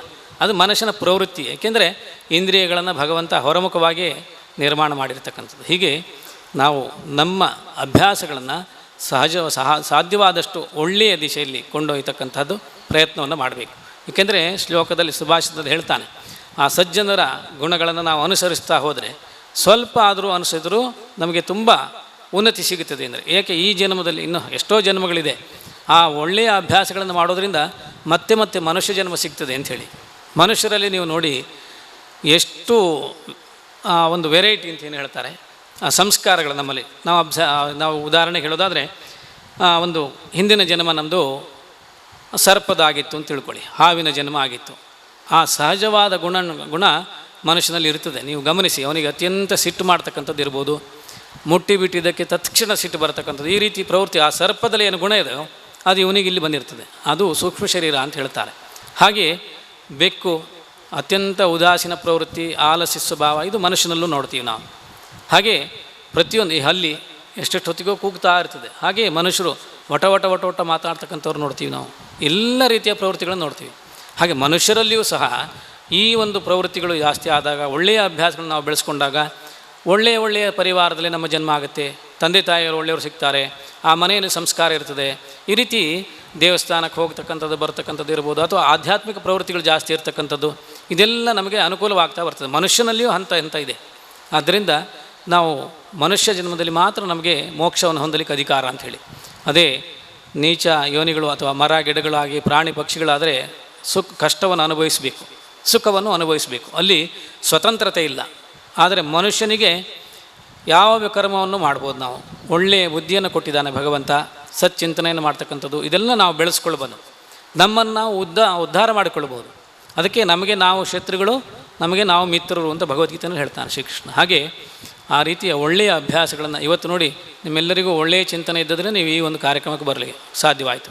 ಏಕೆಂದರೆ ಇದೊಂದು ಜ್ಞಾನ ಯಜ್ಞ ಅಂತಂದರೆ ಹೋಮ ದ್ರವ್ಯವನ್ನು ಹಾಕಿದರೆ ಮಾತ್ರ ಅಲ್ಲ. ಈ ಗಣ ಹೋಮ ಮಾಡಿದರು ಅದು ಮಾತ್ರ ಹೋಮ ಅಲ್ಲ, ಇದು ಒಂದು ಯಜ್ಞವೇ, ಜ್ಞಾನ ಯಜ್ಞ ಅಂತ. ಹೀಗೆ ಯಜ್ಞದಲ್ಲಿ ಹಲವಾರು ವಿಧ ಇದೆ, ಅದನ್ನು ನಾವು ಮಾಡ್ತಾಯಿದ್ದೀವಿ. ಈ ಜ್ಞಾನ ಯಜ್ಞದಲ್ಲೂ ನೀವೆಲ್ಲರೂ ಭಾಗವಹಿಸಿದಿರಿ. ನಿಮ್ಮೆಲ್ಲರಿಗೂ ಒಳ್ಳೆಯ ಚಿಂತನೆಗಳನ್ನು ಕೊಡ್ತಕ್ಕಂಥ ಒಂದು ಕಾರ್ಯಕ್ರಮ ನಡೆಯುತ್ತೆ. ಸ್ವಾಮೀಜಿಯವರು ಪ್ರತಿನಿತ್ಯ ಬೇರೆಯವರು ಬರ್ತಾರೆ, ಹಾಗೆ ಇಲ್ಲಿ ವಿದ್ವಾಂಸರು ಬರ್ತಾರೆ, ಪ್ರವಚನಗಳು ನಡೆಯುತ್ತೆ, ಚಿಂತನೆಗಳು ನಡೆಯುತ್ತೆ. ಇದೆಲ್ಲ ನಡೆದಾಗ ನಮ್ಮ ಒಂದು ಉನ್ನತಿಯನ್ನು ನಾವು ಮಾಡ್ಕೊಳ್ಳಿಕ್ಕೆ ಸಾಧ್ಯವಾಗುತ್ತೆ. ಆ ರೀತಿ ಈ ಒಂದು ಸತ್ಕಾರ್ಯದಲ್ಲಿ ನೀವೆಲ್ಲ ಭಾಗವಹಿಸಿದಿರಿ. ಹಾಗೆ ವಿಶೇಷವಾಗಿ ಶಿಶು ಮಂದಿರ, ಹೆಸರೇ ಹೇಳುವ ಹಾಗೆ ಮಕ್ಕಳು ಇರತಕ್ಕಂಥ ಒಂದು ಮಂದಿರ, ದೇವಸ್ಥಾನ ಅಂಥೇಳಿ. ಆದ್ದರಿಂದ ಅದು ನಮ್ಮ ಭಾರತೀಯ ಸಂಸ್ಕೃತಿಯಲ್ಲಿ ಉನ್ನತವಾದಂತಹ ಸ್ಥಾನ ಇದೆ. ಅದಕ್ಕೆ ಕೈ ಮುಗಿದು ಒಳಗೆ ಬಾ ಅಂತ ಬರೀತಾರೆ ಕೆಲವು ಕಡೆಯಲ್ಲಿ. ಹಾಗೆ ಮಕ್ಕಳನ್ನು ನಾವು ದೇವರಿಗೆ ಸಮಾನ ಅಂತ ಹೇಳ್ತೀವಿ. ಅಂತಹ ಮಕ್ಕಳಿಗೆ ಸದ್ಬುದ್ಧಿ ಬರಬೇಕು. ಅದಕ್ಕೆ ಪೂರಕವಾಗಿ ವಿದ್ಯಾದಿ ದೇವತೆಯಾದಂತಹ ಗಣಪತಿಯನ್ನು ಕುರಿತಾಗಿ ಪ್ರಾರ್ಥನೆ ಇತ್ಯಾದಿಗಳನ್ನು ಮಾಡಿ, ಹೋಮ ಹವನವನ್ನು ಮಾಡಿ ಸಂತುಷ್ಟಿಗೊಳಿಸ್ತಕ್ಕಂಥ ಒಂದು ಧಾರ್ಮಿಕ ಕಾರ್ಯಕ್ರಮ, ಭಾವನಾತ್ಮಕವಾಗಿ ಜೋಡಿಸ್ತಕ್ಕಂಥದ್ದು. ಹಾಗೆ ಶಿಶು ಮಂದಿರದ ಇಲ್ಲಿಯ ಸಮಸ್ಯೆಗೆ ಕುರಿತಾಗಿ ಉತ್ತರವನ್ನು ಕಂಡುಕೊಳ್ತಕ್ಕಂಥ ಪ್ರಯತ್ನದಲ್ಲಿ ದಂಪತಿಗಳನ್ನು ಕರೆದು ಅವರನ್ನು ಗೌರವಿಸಿ, ನೋಡಿ ಹಣ ಎಲ್ಲರದ್ದು ಇರುತ್ತೆ, ಶ್ರೀಮಂತರು ಎಷ್ಟೋ ಜನ ಇದ್ದಾರೆ, ಆದರೆ ಸತ್ಕಾರ್ಯಕ್ಕೆ ಮಾಡುವವರು ಯಾರಿದ್ದಾರೆ? ಎಲ್ಲೋ ಕೆಲವರನ್ನು ನಾವು ನೋಡಲಿಕ್ಕೆ ಸಾಧ್ಯವಾಗುತ್ತೆ. ಸಮಾಜಕ್ಕೆ ಅಥವಾ 4 ಜನರಿಗೆ ಪ್ರಯೋಜನವಾಗತಕ್ಕಂಥ ಕೆಲಸವನ್ನು ಮಾಡುವವರು ಕೆಲವರು ಮಾತ್ರ. ಅವರ ಐಷಾರಾಮಿ ಜೀವನಕ್ಕೆ ಅಥವಾ ಅವರ ವೈಯಕ್ತಿಕಕ್ಕೆ ಎಷ್ಟು ಹಣ ಖರ್ಚು ಮಾಡೋರು ಎಷ್ಟೋ ಜನ ಇದ್ದಾರೆ, ನೋಡ್ತೀವಿ ನಾವು ಅವರನ್ನು. ಅಂಥವ್ರು ನಮ್ಮ ಸಮಾಜದಲ್ಲಿ ತುಂಬ ಜನ ಇದ್ದಾರೆ. ಆದರೆ ಒಂದು ಒಳ್ಳೆಯ ಕೆಲಸಕ್ಕೆ ಅದೊಂದು ನೀವು ಭಗವಂತ ನಿಮಗೇನು ಹಣವನ್ನು ಕೊಟ್ಟಿದ್ದಾನೆ ಅದನ್ನು ಬೇರೆಯವರ ಸೇವೆ ಮಾಡಲಿಕ್ಕೆ ನೀವು ಉಪಯೋಗಿಸ್ತಾ ಇದ್ದೀರಿ, ಅಥವಾ ಸಮಾಜಕ್ಕೆ ಒಂದು ಕೊಡುಗೆಯನ್ನು ಕೊಡ್ತಕ್ಕಂಥ ರೀತಿಯಲ್ಲಿ ಅದನ್ನು ಸದ್ವಿನಿಯೋಗ ಮಾಡ್ತಾಯಿದ್ದೀರಿ. ಹಾಗೆ ಇದೆಲ್ಲ ನಿಮ್ಮ ಸಚ್ಚಿಂತನೆಗಳ ಫಲ. ಆದ್ದರಿಂದ ನಿಮ್ಮೆಲ್ಲ ಇವರಿಗೂ ಭಗವಂತ ಆಯುರಾರೋಗ್ಯ ಐಶ್ವರ್ಯವನ್ನು ಕರುಣಿಸಲಿ. ನಿಮ್ಮೆಲ್ಲರಿಗೂ ಉಜ್ವಲ ಭವಿಷ್ಯವನ್ನು ಆ ಭಗವಂತನಲ್ಲಿ ಪ್ರಾರ್ಥಿಸ್ತಾ ಈ 2 ಮಾತನ್ನು ಮುಗಿಸ್ತೇನೆ. ನೆತ್ತ ಉದ್ದೇಶನೂ ಇತ್ತೇನೆ ನಮ್ಮ ಅಧ್ಯಕ್ಷರು ಪ್ರಾಸ್ತಾವಿಕ ಭಾಷಣ ಬಂಡ್ಲೇರು ಮಾತಿರ್ಲ ಸಹಾಯ ಸಹಕಾರ ಕೊರ್ನ ಈ ಜಾಗೆಯನ್ನು ನಂಗೆ ಒರಿತನೊಳಿ ನನ್ನ ದುಂಬಗು ಈ ಕೇಶವ ಶಿಶು ಮಂದಿರ ಅಭಿವೃದ್ಧಿ ಆಯರ ಸಾಧ್ಯ ಉಂಡು ಒಂದು ತೆರಿಬಾಯರು ಬಂದುಲೆ ಹಿಂದುಲೆಗೆ ಸಂಸ್ಕಾರ ಕೊರ್ಪುನಂಚಿನ ಒಂಜಿ ಸಂಘದ ಅಡಿಟ್ ಈ ಕೇಶವ ಶಿಶು ಮಂದಿರ ನಿತ್ಯ ನಿರಂತರ ಕಾರ್ಯಕ್ರಮವನ್ನು ಕೊರೊಂದುಂಡು. ಈ ಭಾಗಡು ಹಿಂದೂ ಸಂಘಟನೆಗೆ ಒಂಜಿ ವ್ಯವಸ್ಥಿತವಾಯಿನ ಒಂಜಿ ಜಾಗೆ ಇಜ್ಜಿ ನಂಗೆ ನಮ್ಮ ಒಂಜಿ ಕಾರ್ಯಸೂಚಿನ ಜನಕ್ಲೆ ತೆರಿಪಾವನಂಚಿನ ಒಂಜಿ ವೇದಿಕೆ ಇಜ್ಜಿ ಆ ದೃಷ್ಟಿಡ್ ಮೂಲು ನಂಗೆ ಜಾಗತೆ ತಂದು ನಮ್ಮನೆ ಸಂಘ ಪರಿವಾರದ ಒಂಜಿ ಅಸ್ತಿತ್ವನ ಮೂಲು ಮಲ್ಪಡೊಂದು ಮನ್ಪನ ಹಿರಿಯ ಕಾರ್ಯಕರ್ತೆಯನ್ನ ಒಂಜಿ ದೃಷ್ಟಿಕೋನೋಡು ಭಾರಿ ಅಡ್ಡೆ ಕೆಲಸವನ್ನು ಮಲ್ತೇರು ಮಾತಿರ್ಲ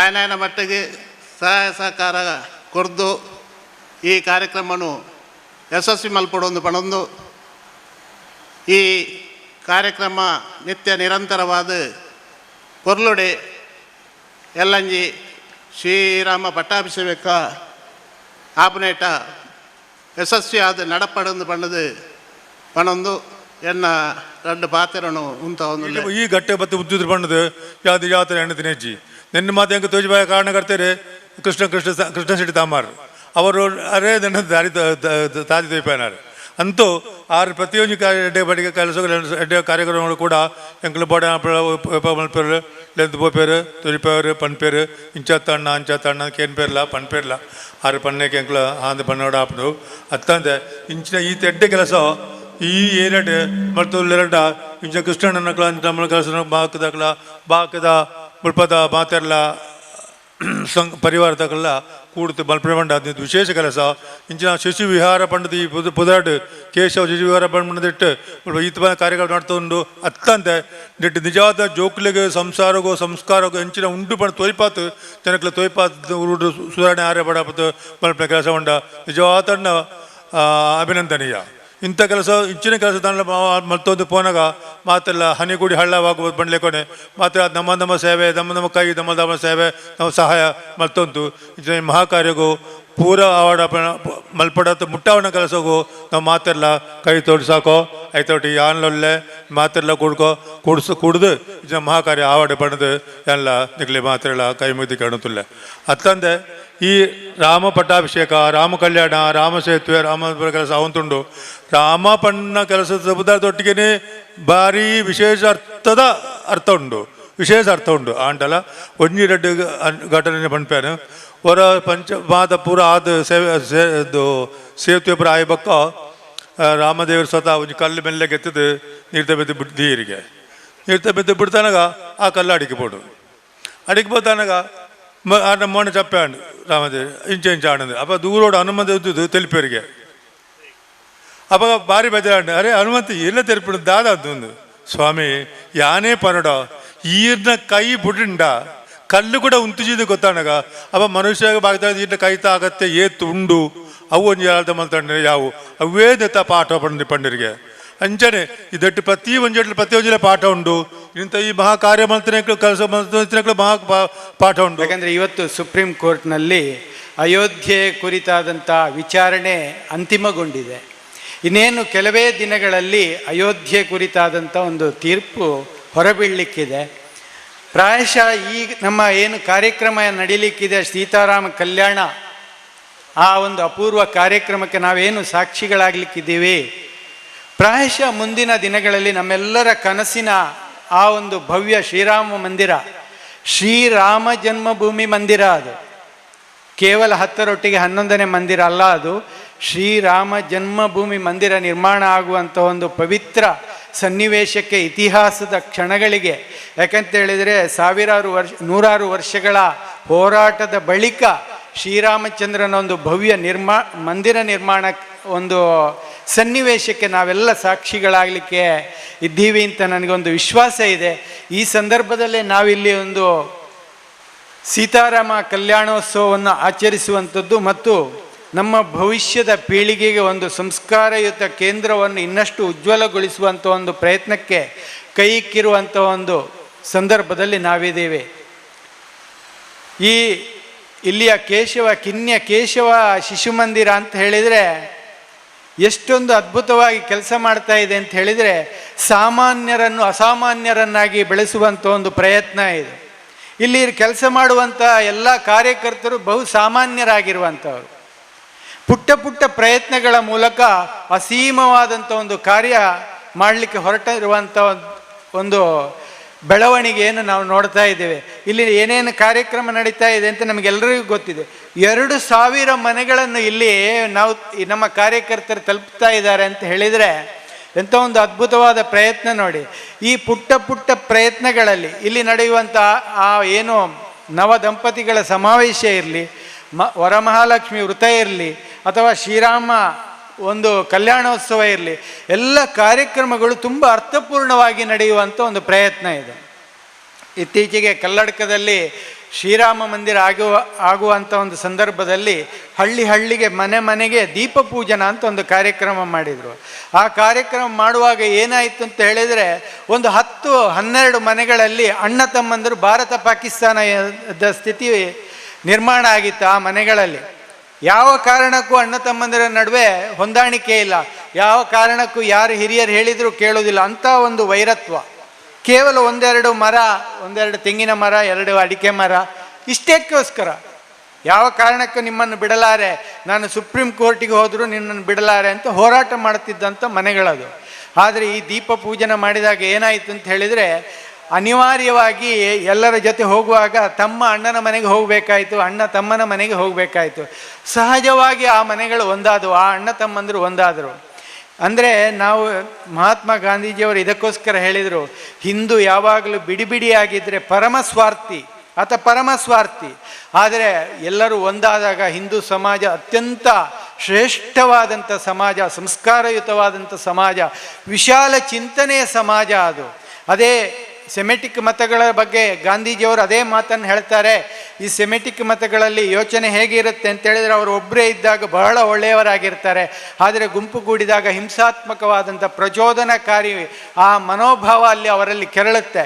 ಆದರೆ ನಮ್ಮಲ್ಲಿ ಏನಾಗುತ್ತೆ ನೋಡಿ, ಸರಿ ಉಲ್ಟಾ. ಹಿಂದೂ ಸಮಾಜದಲ್ಲಿ ಕಾಶ್ಮೀರದಲ್ಲಿ ಪ್ರಾರ್ಥನೆ ಮಾಡಿ ಹೊರಗೆ ಬಂದಾಗ ಹಿಂಸಾಚಾರ ಶುರುವಾಗುತ್ತೆ. ಆದರೆ ಹಿಂದೂ ಸಮಾಜ, ಹಿಂದೂ ಏನು ಪ್ರಾರ್ಥನಾ ಕೇಂದ್ರ ದೇವಸ್ಥಾನಗಳಿಂದ ಹೊರಗೆ ಬಂದಾಗ ಏನಾಗುತ್ತೆ, ಅವರ ಮನಸ್ಸು ಎಷ್ಟು ಪ್ರಫುಲ್ಲಿತವಾಗಿರುತ್ತೆ. ಇಡೀ ಸಮಾಜಕ್ಕೆ, ಇಡೀ ಲೋಕಕ್ಕೆ ಒಳ್ಳೆಯದನ್ನು ಬಯಸುವಂಥ ಮನಸ್ಸಿನೊಂದಿಗೆ ನಾವು ದೇವಸ್ಥಾನದಿಂದ ಹೊರಗೆ ಬರುವುದನ್ನು ನೋಡ್ತೀವಿ. ಇಂಥ ಒಂದು ಸುಸಂಸ್ಕೃತವಾದ ಹಿಂದೂ ಸಮಾಜಕ್ಕೆ ಒಂದು ಒಳ್ಳೆಯ ಸಂಸ್ಕಾರ ನಮ್ಮ ಮುಂದಿನ ಪೀಳಿಗೆಗೆ, ಆಗ ಸ್ವಾಮೀಜಿಯವರು ಹೇಳಿದರು, ಎಷ್ಟೊಂದು ನೇರವಾಗಿ ಸ್ವಾಮೀಜಿಯವರು ಹೇಳಿದರು ಅಂತ ಹೇಳಿದರೆ ಅವರ ಮನಸ್ಸಿನಲ್ಲಿ ಎಂಥ ತುಮುಲ ಇದೆ. ನನಗೆ ಅವರಿಗೆ ಸ್ವಾಮೀಜಿಯವರ ಬಗ್ಗೆ ನನಗೆ ತುಂಬ ಗೊತ್ತಿದೆ. ಬಾಳೆಕುದುರು ಮಠ ನಮಗೆಲ್ಲರಿಗೂ ತುಂಬ ಅಪರಿಚಿತವಾದ ಮಠ ಇರಬಹುದು. ಅದು ಬಹಳ ಪ್ರಾಚೀನವಾದ ಮಠ, 60 ಶಾಖಾ ಮಠಗಳಿದ್ದಂಥ ಒಂದು ಮಠ ಅದು. ಭಾಗವತ ಸಂಪ್ರದಾಯದ ಏಕೈಕ ಮಠ ಅದು. ಭಾಗವತ ಸಂಪ್ರದಾಯ ಅಂತೇಳಿ ಹಿಂದೂ ಸಮಾಜದಲ್ಲಿ ಯಾವುದೇ ಮೇಲು ಕೀಳು ಇಲ್ಲ ಎನ್ನುವಂಥ ಒಂದು ಭಾವನೆಯೇ ಇಲ್ಲದೆ ಭಾಗವತವನ್ನು ಅನುಸರಿಸುವವರೆಲ್ಲ ಭಾಗವತರು ಅಂತ ಹೇಳುವಂಥ ಒಂದು ಧ್ಯೇಯನ್ನು ಇಟ್ಟುಕೊಂಡಿರುವಂಥ ಒಂದು ಮಠ ಅದು. ಇವಾಗ ಪುನರುತ್ಥಾನಗೊಳ್ಳುತ್ತಾ ಇದೆ ಅದು. ಆ ಸ್ವಾಮೀಜಿಯವರು ನಿರಂತರ ಇಂಥ ಒಂದು ತುಮುಲವನ್ನು ಹೊಂದಿದ್ದಾರೆ. ಯಾಕಂದರೆ ಹಿಂದೂ ಸಮಾಜದಲ್ಲಿ ಗುರುಕುಲಗಳನ್ನು ಮಾಡಬೇಕು, ಶಿಶು ಮಂದಿರವನ್ನು ಮಾಡಬೇಕು, ಸ್ವತಃ ಅವರು ಮಾಡ್ತಾ ಇದ್ದಾರೆ. ಹೊಸನಗರದ ಒಂದು ಪ್ರದೇಶದಲ್ಲಿ ಒಬ್ಬ ಅನಾಥ ವ್ಯಕ್ತಿ, ತುಂಬ ಅನಾಥ ವ್ಯಕ್ತಿ, ಒಬ್ಬ ಹಾವಾಡಿಗ ಒಂದು ಅನಾಥಾಶ್ರಮವನ್ನು ಮಾಡ್ತಾ ಇದ್ದಾನೆ. ಅವನಿಗೆ ಊಟಕ್ಕೆ ಗತಿ ಇಲ್ಲ. ಅಂಥ ವ್ಯಕ್ತಿ ಒಂದು ಅನಾಥಾಶ್ರಮ ಮಾಡ್ತಾ ಇದ್ದಾರೆ. ಆ ಅನಾಥಾಶ್ರಮಕ್ಕೆ ಸ್ವಾಮೀಜಿಯವರು ತುಂಬ ಶಕ್ತಿ ಕೊಡುವಂಥ ಒಂದು ಪ್ರಯತ್ನ ಮಾಡ್ತಾ ಇದ್ದಾರೆ. ಅನೇಕ ಗುರುಕುಲಗಳನ್ನು ಮಾಡಬೇಕು ಅಂತ ಯೋಚನೆ ಮಾಡ್ತಾ ಇದ್ದಾರೆ. ಈ ಏನು ಭಾರತದ ಈ ಬದಲಾವಣೆ ಏನು ಒಂದು ಸನ್ನಿವೇಶದಲ್ಲಿ ನಾವಿದ್ದೀವಿ, ಈ ಸಂದರ್ಭದಲ್ಲಿ ಭಾರತದ ಎಲ್ಲ ಗ್ರಾಮಗಳಲ್ಲಿ ಕೂಡ ಗುರುಕುಲ ಆಗಬೇಕು, ಮತ್ತು ಭಾರತ ಪರಮವೈಭವಕ್ಕೆ ಏರಬೇಕು. ಇದೇನು ಅವನು ಹೊಸತ್ತು ಹೇಳಿದ್ದಲ್ಲ. ಮಹಾತ್ಮ ಗಾಂಧೀಜಿಯವರು ಹೇಳಿದರು, ಶ್ರೀರಾಮ ರಾಜ್ಯ ನಿರ್ಮಾಣ ಆಗಬೇಕು ಈ ದೇಶದಲ್ಲಿ. ಶ್ರೀರಾಮ ರಾಜ್ಯ ಅಂತ ಹೇಳಿದರೆ ಸ್ವಾಮೀಜಿಯವರು ಹೇಳಿದರು, ಅಲ್ಲಿ ಯಾವುದೇ ಕುಂದುಕೊರತೆಗಳಿಲ್ಲದಂಥ ಒಂದು ಆದರ್ಶ ರಾಜ್ಯ ಅದು. ಅಂಥ ರಾಜ್ಯವನ್ನು ನಿರ್ಮಾಣ ಮಾಡಬೇಕು ಅಂತ ಮಹಾತ್ಮ ಗಾಂಧೀಜಿಯವರೇ ಹೇಳಿದರು. ನೋಡಿ, ಮಹಾತ್ಮ ಗಾಂಧೀಜಿಯವರು ಒಬ್ಬರು ರಾಜಕೀಯ ಮುಖಂಡರಾಗಿ, ಸ್ವಾತಂತ್ರ್ಯ ಹೋರಾಟಗಾರರಾಗಿ ಇಂಥ ಒಂದು ಕಲ್ಪನೆ ನಮ್ಮ ದೇಶದ ಮುಂದೆ ಇಟ್ಟಿದ್ದರೆ, ಇವತ್ತು ನಾವು ಏನಂತ ಹೇಳಿದರೆ ಒಂದು ಭವ್ಯ ಶ್ರೀರಾಮ ಮಂದಿರದ ಒಂದು ಪರಿಕಲ್ಪನೆ ಅದನ್ನು ಸಾಕಾರಗೊಳ್ಳುವಂಥ ಒಂದು ನೋಡುವಂಥ ಒಂದು ಸೌಭಾಗ್ಯದ ಸನ್ನಿವೇಶದಲ್ಲಿ ನಾವಿದ್ದೀವಿ. ಈ ಸಂದರ್ಭದಲ್ಲಿ ಈ ಕೇಶವ ಶಿಶು ಮಂದಿರ ತುಂಬ ಅರಳುವಂಥ ಒಂದು ಸಮಯ ಇದು. ಈ ಅರಳುವಂಥ ಒಂದು ಪ್ರಯತ್ನಕ್ಕೆ, ಅರಳಿಸುವಂಥ ಒಂದು ಪ್ರಯತ್ನಕ್ಕೆ ನಾವೆಲ್ಲ ಕೈ ಜೋಡಿಸೋಣ. ಆ ಮೂಲಕವಾಗಿ ನಮ್ಮ ಏನು ಮಕ್ಕಳ ಮುಂದಿನ ಪೀಳಿಗೆ ಒಂದು ಉಜ್ವಲ ಆಗುವಂಥ ಒಂದು ಪ್ರಯತ್ನ ಮಾಡೋಣ. ಸಾವಿರಾರು ವರ್ಷಗಳ ಇತಿಹಾಸ ಇರುವಂಥ ನಮ್ಮ ಸನಾತನ ಹಿಂದೂ ಸಂಸ್ಕೃತಿಯನ್ನು ಬೆಳೆಸುವಂಥ ಒಂದು ಪ್ರಯತ್ನ ಮಾಡೋಣ. ಆ ಸಂಸ್ಕೃತಿಯನ್ನು ಉಳಿಸೋಣ. ಯಾಕೆಂತ ಹೇಳಿದ್ರೆ ಇವತ್ತು ಜಗತ್ತು ಹೇಳ್ತಾ ಇದೆ ಈ ಭಾರತ ಬದಲಾಗುತ್ತಾ ಇದೆ ಅಂತಂದ ನಮಗೆ ಗೊತ್ತಾಗ್ತಾ ಇದೆ. ನಾವು ಯಾವುದೋ ಒಂದು ಆರ್ಥಿಕ ಸಮಸ್ಯೆ ಇದ್ದಾಗ ಮೋದಿಯನ್ನು ಬೈಲಿಕ್ಕೆ ಶುರು ಮಾಡಿದ್ದೇವೆ ಈಗ. ಯಾಕೆಂತೇಳಿ ನಮ್ಮೆಲ್ಲರಿಗೂ ಕೂಡ ನಾವು ದೂರದಲ್ಲಿ ಪಕ್ಕದ ಮನೆಯಲ್ಲಿ ಶಿವಾಜಿ ಹುಟ್ಟಬೇಕು ಅಂತ ಬಯಸುವಂಥ ಒಂದು ಸಮಾಜ ನಮ್ಮದು. ನಮ್ಮ ಮನೆಯಲ್ಲಿ ಹುಟ್ಟುವುದನ್ನು ನಾವು ಬಯಸುವುದಿಲ್ಲ. ಅದೇ ನಮಗೆ ಈಗ ಆರ್ಥಿಕ ಸಮಸ್ಯೆ ಬಂದಾಗ ದೇಶದ ಪರಿವರ್ತನೆಯ ಎಲ್ಲ ಬದಲಾವಣೆಯ ನಮ್ಮನ್ನು ಕುರುಡಾಗಿಸ್ತಾ ಇದೆ, ನಮ್ಮ ಅಂಧರನ್ನಾಗಿಸ್ತಾ ಇದೆ. ಆದರೆ ಜಗತ್ತು ಹೇಳ್ತಾ ಇದೆ ಭಾರತ ಬದಲಾಗ್ತಾ ಇದೆ, ಪರಿವರ್ತನೆಯಲ್ಲಿ ಸಾಗ್ತಾ ಇದೆ. ಈ ಒಂದು ಪರಿವರ್ತನೆಯ ಒಂದು ದಿಶೆಯಲ್ಲಿ ನಮ್ಮೆಲ್ಲ ಕಣ್ಣುಗಳನ್ನು, ಅಂತರಂಗವನ್ನು ನಾವು ತೆರೆದುಕೊಂಡು ಆ ಭಗವಾನ್ ಶ್ರೀರಾಮಚಂದ್ರನ ಆದರ್ಶ ನಮ್ಮೆಲ್ಲರಲ್ಲಿ ಅಳವಡಿಸಿಕೊಂಡು ಈ ಕಾರ್ಯಕ್ಕೆ ನಾವೆಲ್ಲ ಶಕ್ತಿ ಮೀರಿ ಕೈಜೋಡಿಸುವ ಮಂದಿರ ಏನು ಕಾರ್ಯಕ್ರಮವನ್ನು ಹಮ್ಮಿಕೊಂಡಿದ್ದ, ಬಹಳಷ್ಟು ಒಳ್ಳೆಯ ಕಾರ್ಯಕ್ರಮಗಳನ್ನು ಮಾಡಿ ಈ ಸುತ್ತಮುತ್ತ ಎಲ್ಲ ಕುಟುಂಬದವರಿಗೆ ಬೇಕಾದಂಥ ಒಂದು ಕಾರ್ಯಕ್ರಮವನ್ನು ಹಮ್ಮಿಕೊಂಡಿದ್ದೆ. ಇವರ ಕಾರ್ಯಕ್ರಮ ಕೇಳುತ್ತ ನನಗೆ ಬಹಳ ಸಂತೋಷ ಆಯಿತು. ಯಾಕಂದರೆ ಇವತ್ತಿನ ದಿನ ಈ ಥರದ ಹರಿಕಥೆಯಾಗಲಿ, ಈ ದೇವರ ಕಾರ್ಯಕ್ರಮಗಳಾಗಲಿ, ಇಂಥ ಕಾರ್ಯಕ್ರಮಗಳಲ್ಲಿ ಇಂದಿನ ಯುವಕರಿಗೆ ಆಸಕ್ತಿ ಇಲ್ಲ. ಆದರೆ ಇವತ್ತು ನಾನು ಇಲ್ಲಿ ಒಳಗೆ ಬರಬೇಕಾದ್ರೆ ನೋಡಿದ್ದೇನೆ ಅಂತ ಹೇಳಿದ್ರೆ, ಇಲ್ಲಿ ಮಳೆ ಬರ್ತಾ ಇದ್ದರೂ ಸಹ ಇಷ್ಟು ಜನ ಇಲ್ಲಿ ಸೇರಿರೋದು ಇವರ ನಮ್ಮ ಹರಿಕತೆ ಕೀರ್ತನೆ ಪುಂಡರಿಕಾಕ್ಷರ ಆ ಕೀರ್ತನೆಯನ್ನು ಕೇಳುವಾಗ ನಾನು ಕೂತ್ಕೊಂಡು ಅಲ್ಲಿಂದ ಹೇಳಲಿಲ್ಲ. ಯಾಕಂದರೆ ನಾವು ಚಿಕ್ಕದಿರುವಾಗ ನೆಹರು ಮೈದಾನದಲ್ಲಿ ನಮ್ಮ ಅಚ್ಯುತದಾಸರ ಹರಿಕತೆ ಅಥವಾ ಟೌನಲ್ಲಿ ಕೇಶವದಾಸರ ಹರಿಕತೆ ಆಗಬೇಕಾದ್ರೆ ನಾವು ಎಲ್ಲಿಂದಲೂ ಓಡಿಕೊಂಡು ಅಲ್ಲಿ ಹೋಗ್ತಿದ್ದೆವು ಕೇಳಲಿಕ್ಕೆ. ಪೂರ್ತಿ ಮುಗ್ದ ನಂತರನೇ ಬರ್ತಿದ್ದದ್ದು. ಅಂಥ ಮಕ್ಕಳು ಈಗ ಇಲ್ಲಿ ಇವತ್ತಿನ ದಿನ ಇಲ್ಲ. ಯಾಕಂದರೆ ಇವತ್ತಿನ ದಿನ ವಾಟ್ಸಪ್ ಅಥವಾ ಬೇರೆ ಫಿಲ್ಮ್ಸ್ ಎಲ್ಲ ವೆಸ್ಟರ್ನ್ ಫಿಲ್ಮ್ಸ್. ಸೊ ಅಂಥ ಒಂದು ಪರಿಸರವನ್ನು ಈ ಕೇಶವ ಶಿಶು ಮಂದಿರ ಇಲ್ಲಿ ನಿರ್ಮಾಣ ಮಾಡುತ್ತಾ ಇರುವಂಥದ್ದು ಬಹಳ ಸಂತೋಷದ ವಿಷಯ. ಈ ಕೇಶವ ಶಿಶು ಮಂದಿರ ಈ ಥರದ ಬಹಳಷ್ಟು ಕೆಲಸಗಳನ್ನು ಮಾಡಿ ತನ್ನ ಏನು ಗುರಿ ಇದೆ ಆ ಗುರಿಯನ್ನು ಸಾಧಿಸಲಿ ಅಂತೇಳಿ ಹಾರೈಸುತ್ತಾ ನನಗೆ ಎರಡು ಮಾತಾಡಲಿಕ್ಕೆ ಅವಕಾಶ ಕೊಟ್ಟದಕ್ಕೆ ಧನ್ಯವಾದ. ತಮ್ಮ ದಿವ್ಯ ಉಪಸ್ಥಿತಿಯಲ್ಲಿ ನಮಗೆಲ್ಲ ಆಶೀರ್ವಚನ ನೀಡಿದಂತಹ ಶ್ರೀ ನರಸಿಂಹಾಶ್ರಮ ಶ್ರೀಪಾದಂಗಳವರು, ಹಂಗರಕಟ್ಟೆ ಬಾಳೆಕುದ್ರು ಮಠ ಇಲ್ಲಿಯ ಸ್ವಾಮೀಜಿಯವರಿಗೆ ಸಮಿತಿ ಹಾಗೂ ನಿಮ್ಮೆಲ್ಲರ ಪರವಾಗಿ ಹೃತ್ಪೂರ್ವಕ ಧನ್ಯವಾದಗಳನ್ನು ಸಲ್ಲಿಸ್ತಾ ಇದ್ದೇನೆ. ಹಾಗೆ ಕಾರ್ಯಕ್ರಮದ ಅಧ್ಯಕ್ಷತೆಯನ್ನು ವಹಿಸಿದಂತಹ ಶ್ರೀಯುತ ಸಂತೋಷ್ ಶೇಟ್, ಉದ್ಯಮಿಗಳು ಮಂಗಳೂರು, ಮತ್ತು ಅವರ ಧರ್ಮಪತ್ನಿ ಶ್ರೀಮತಿ ಆರತಿ, ಇವರಿಗೂ ಕೂಡ ಧನ್ಯವಾದಗಳನ್ನು ಸಮರ್ಪಣೆ ಮಾಡ್ತಾ ಇದ್ದೀನಿ.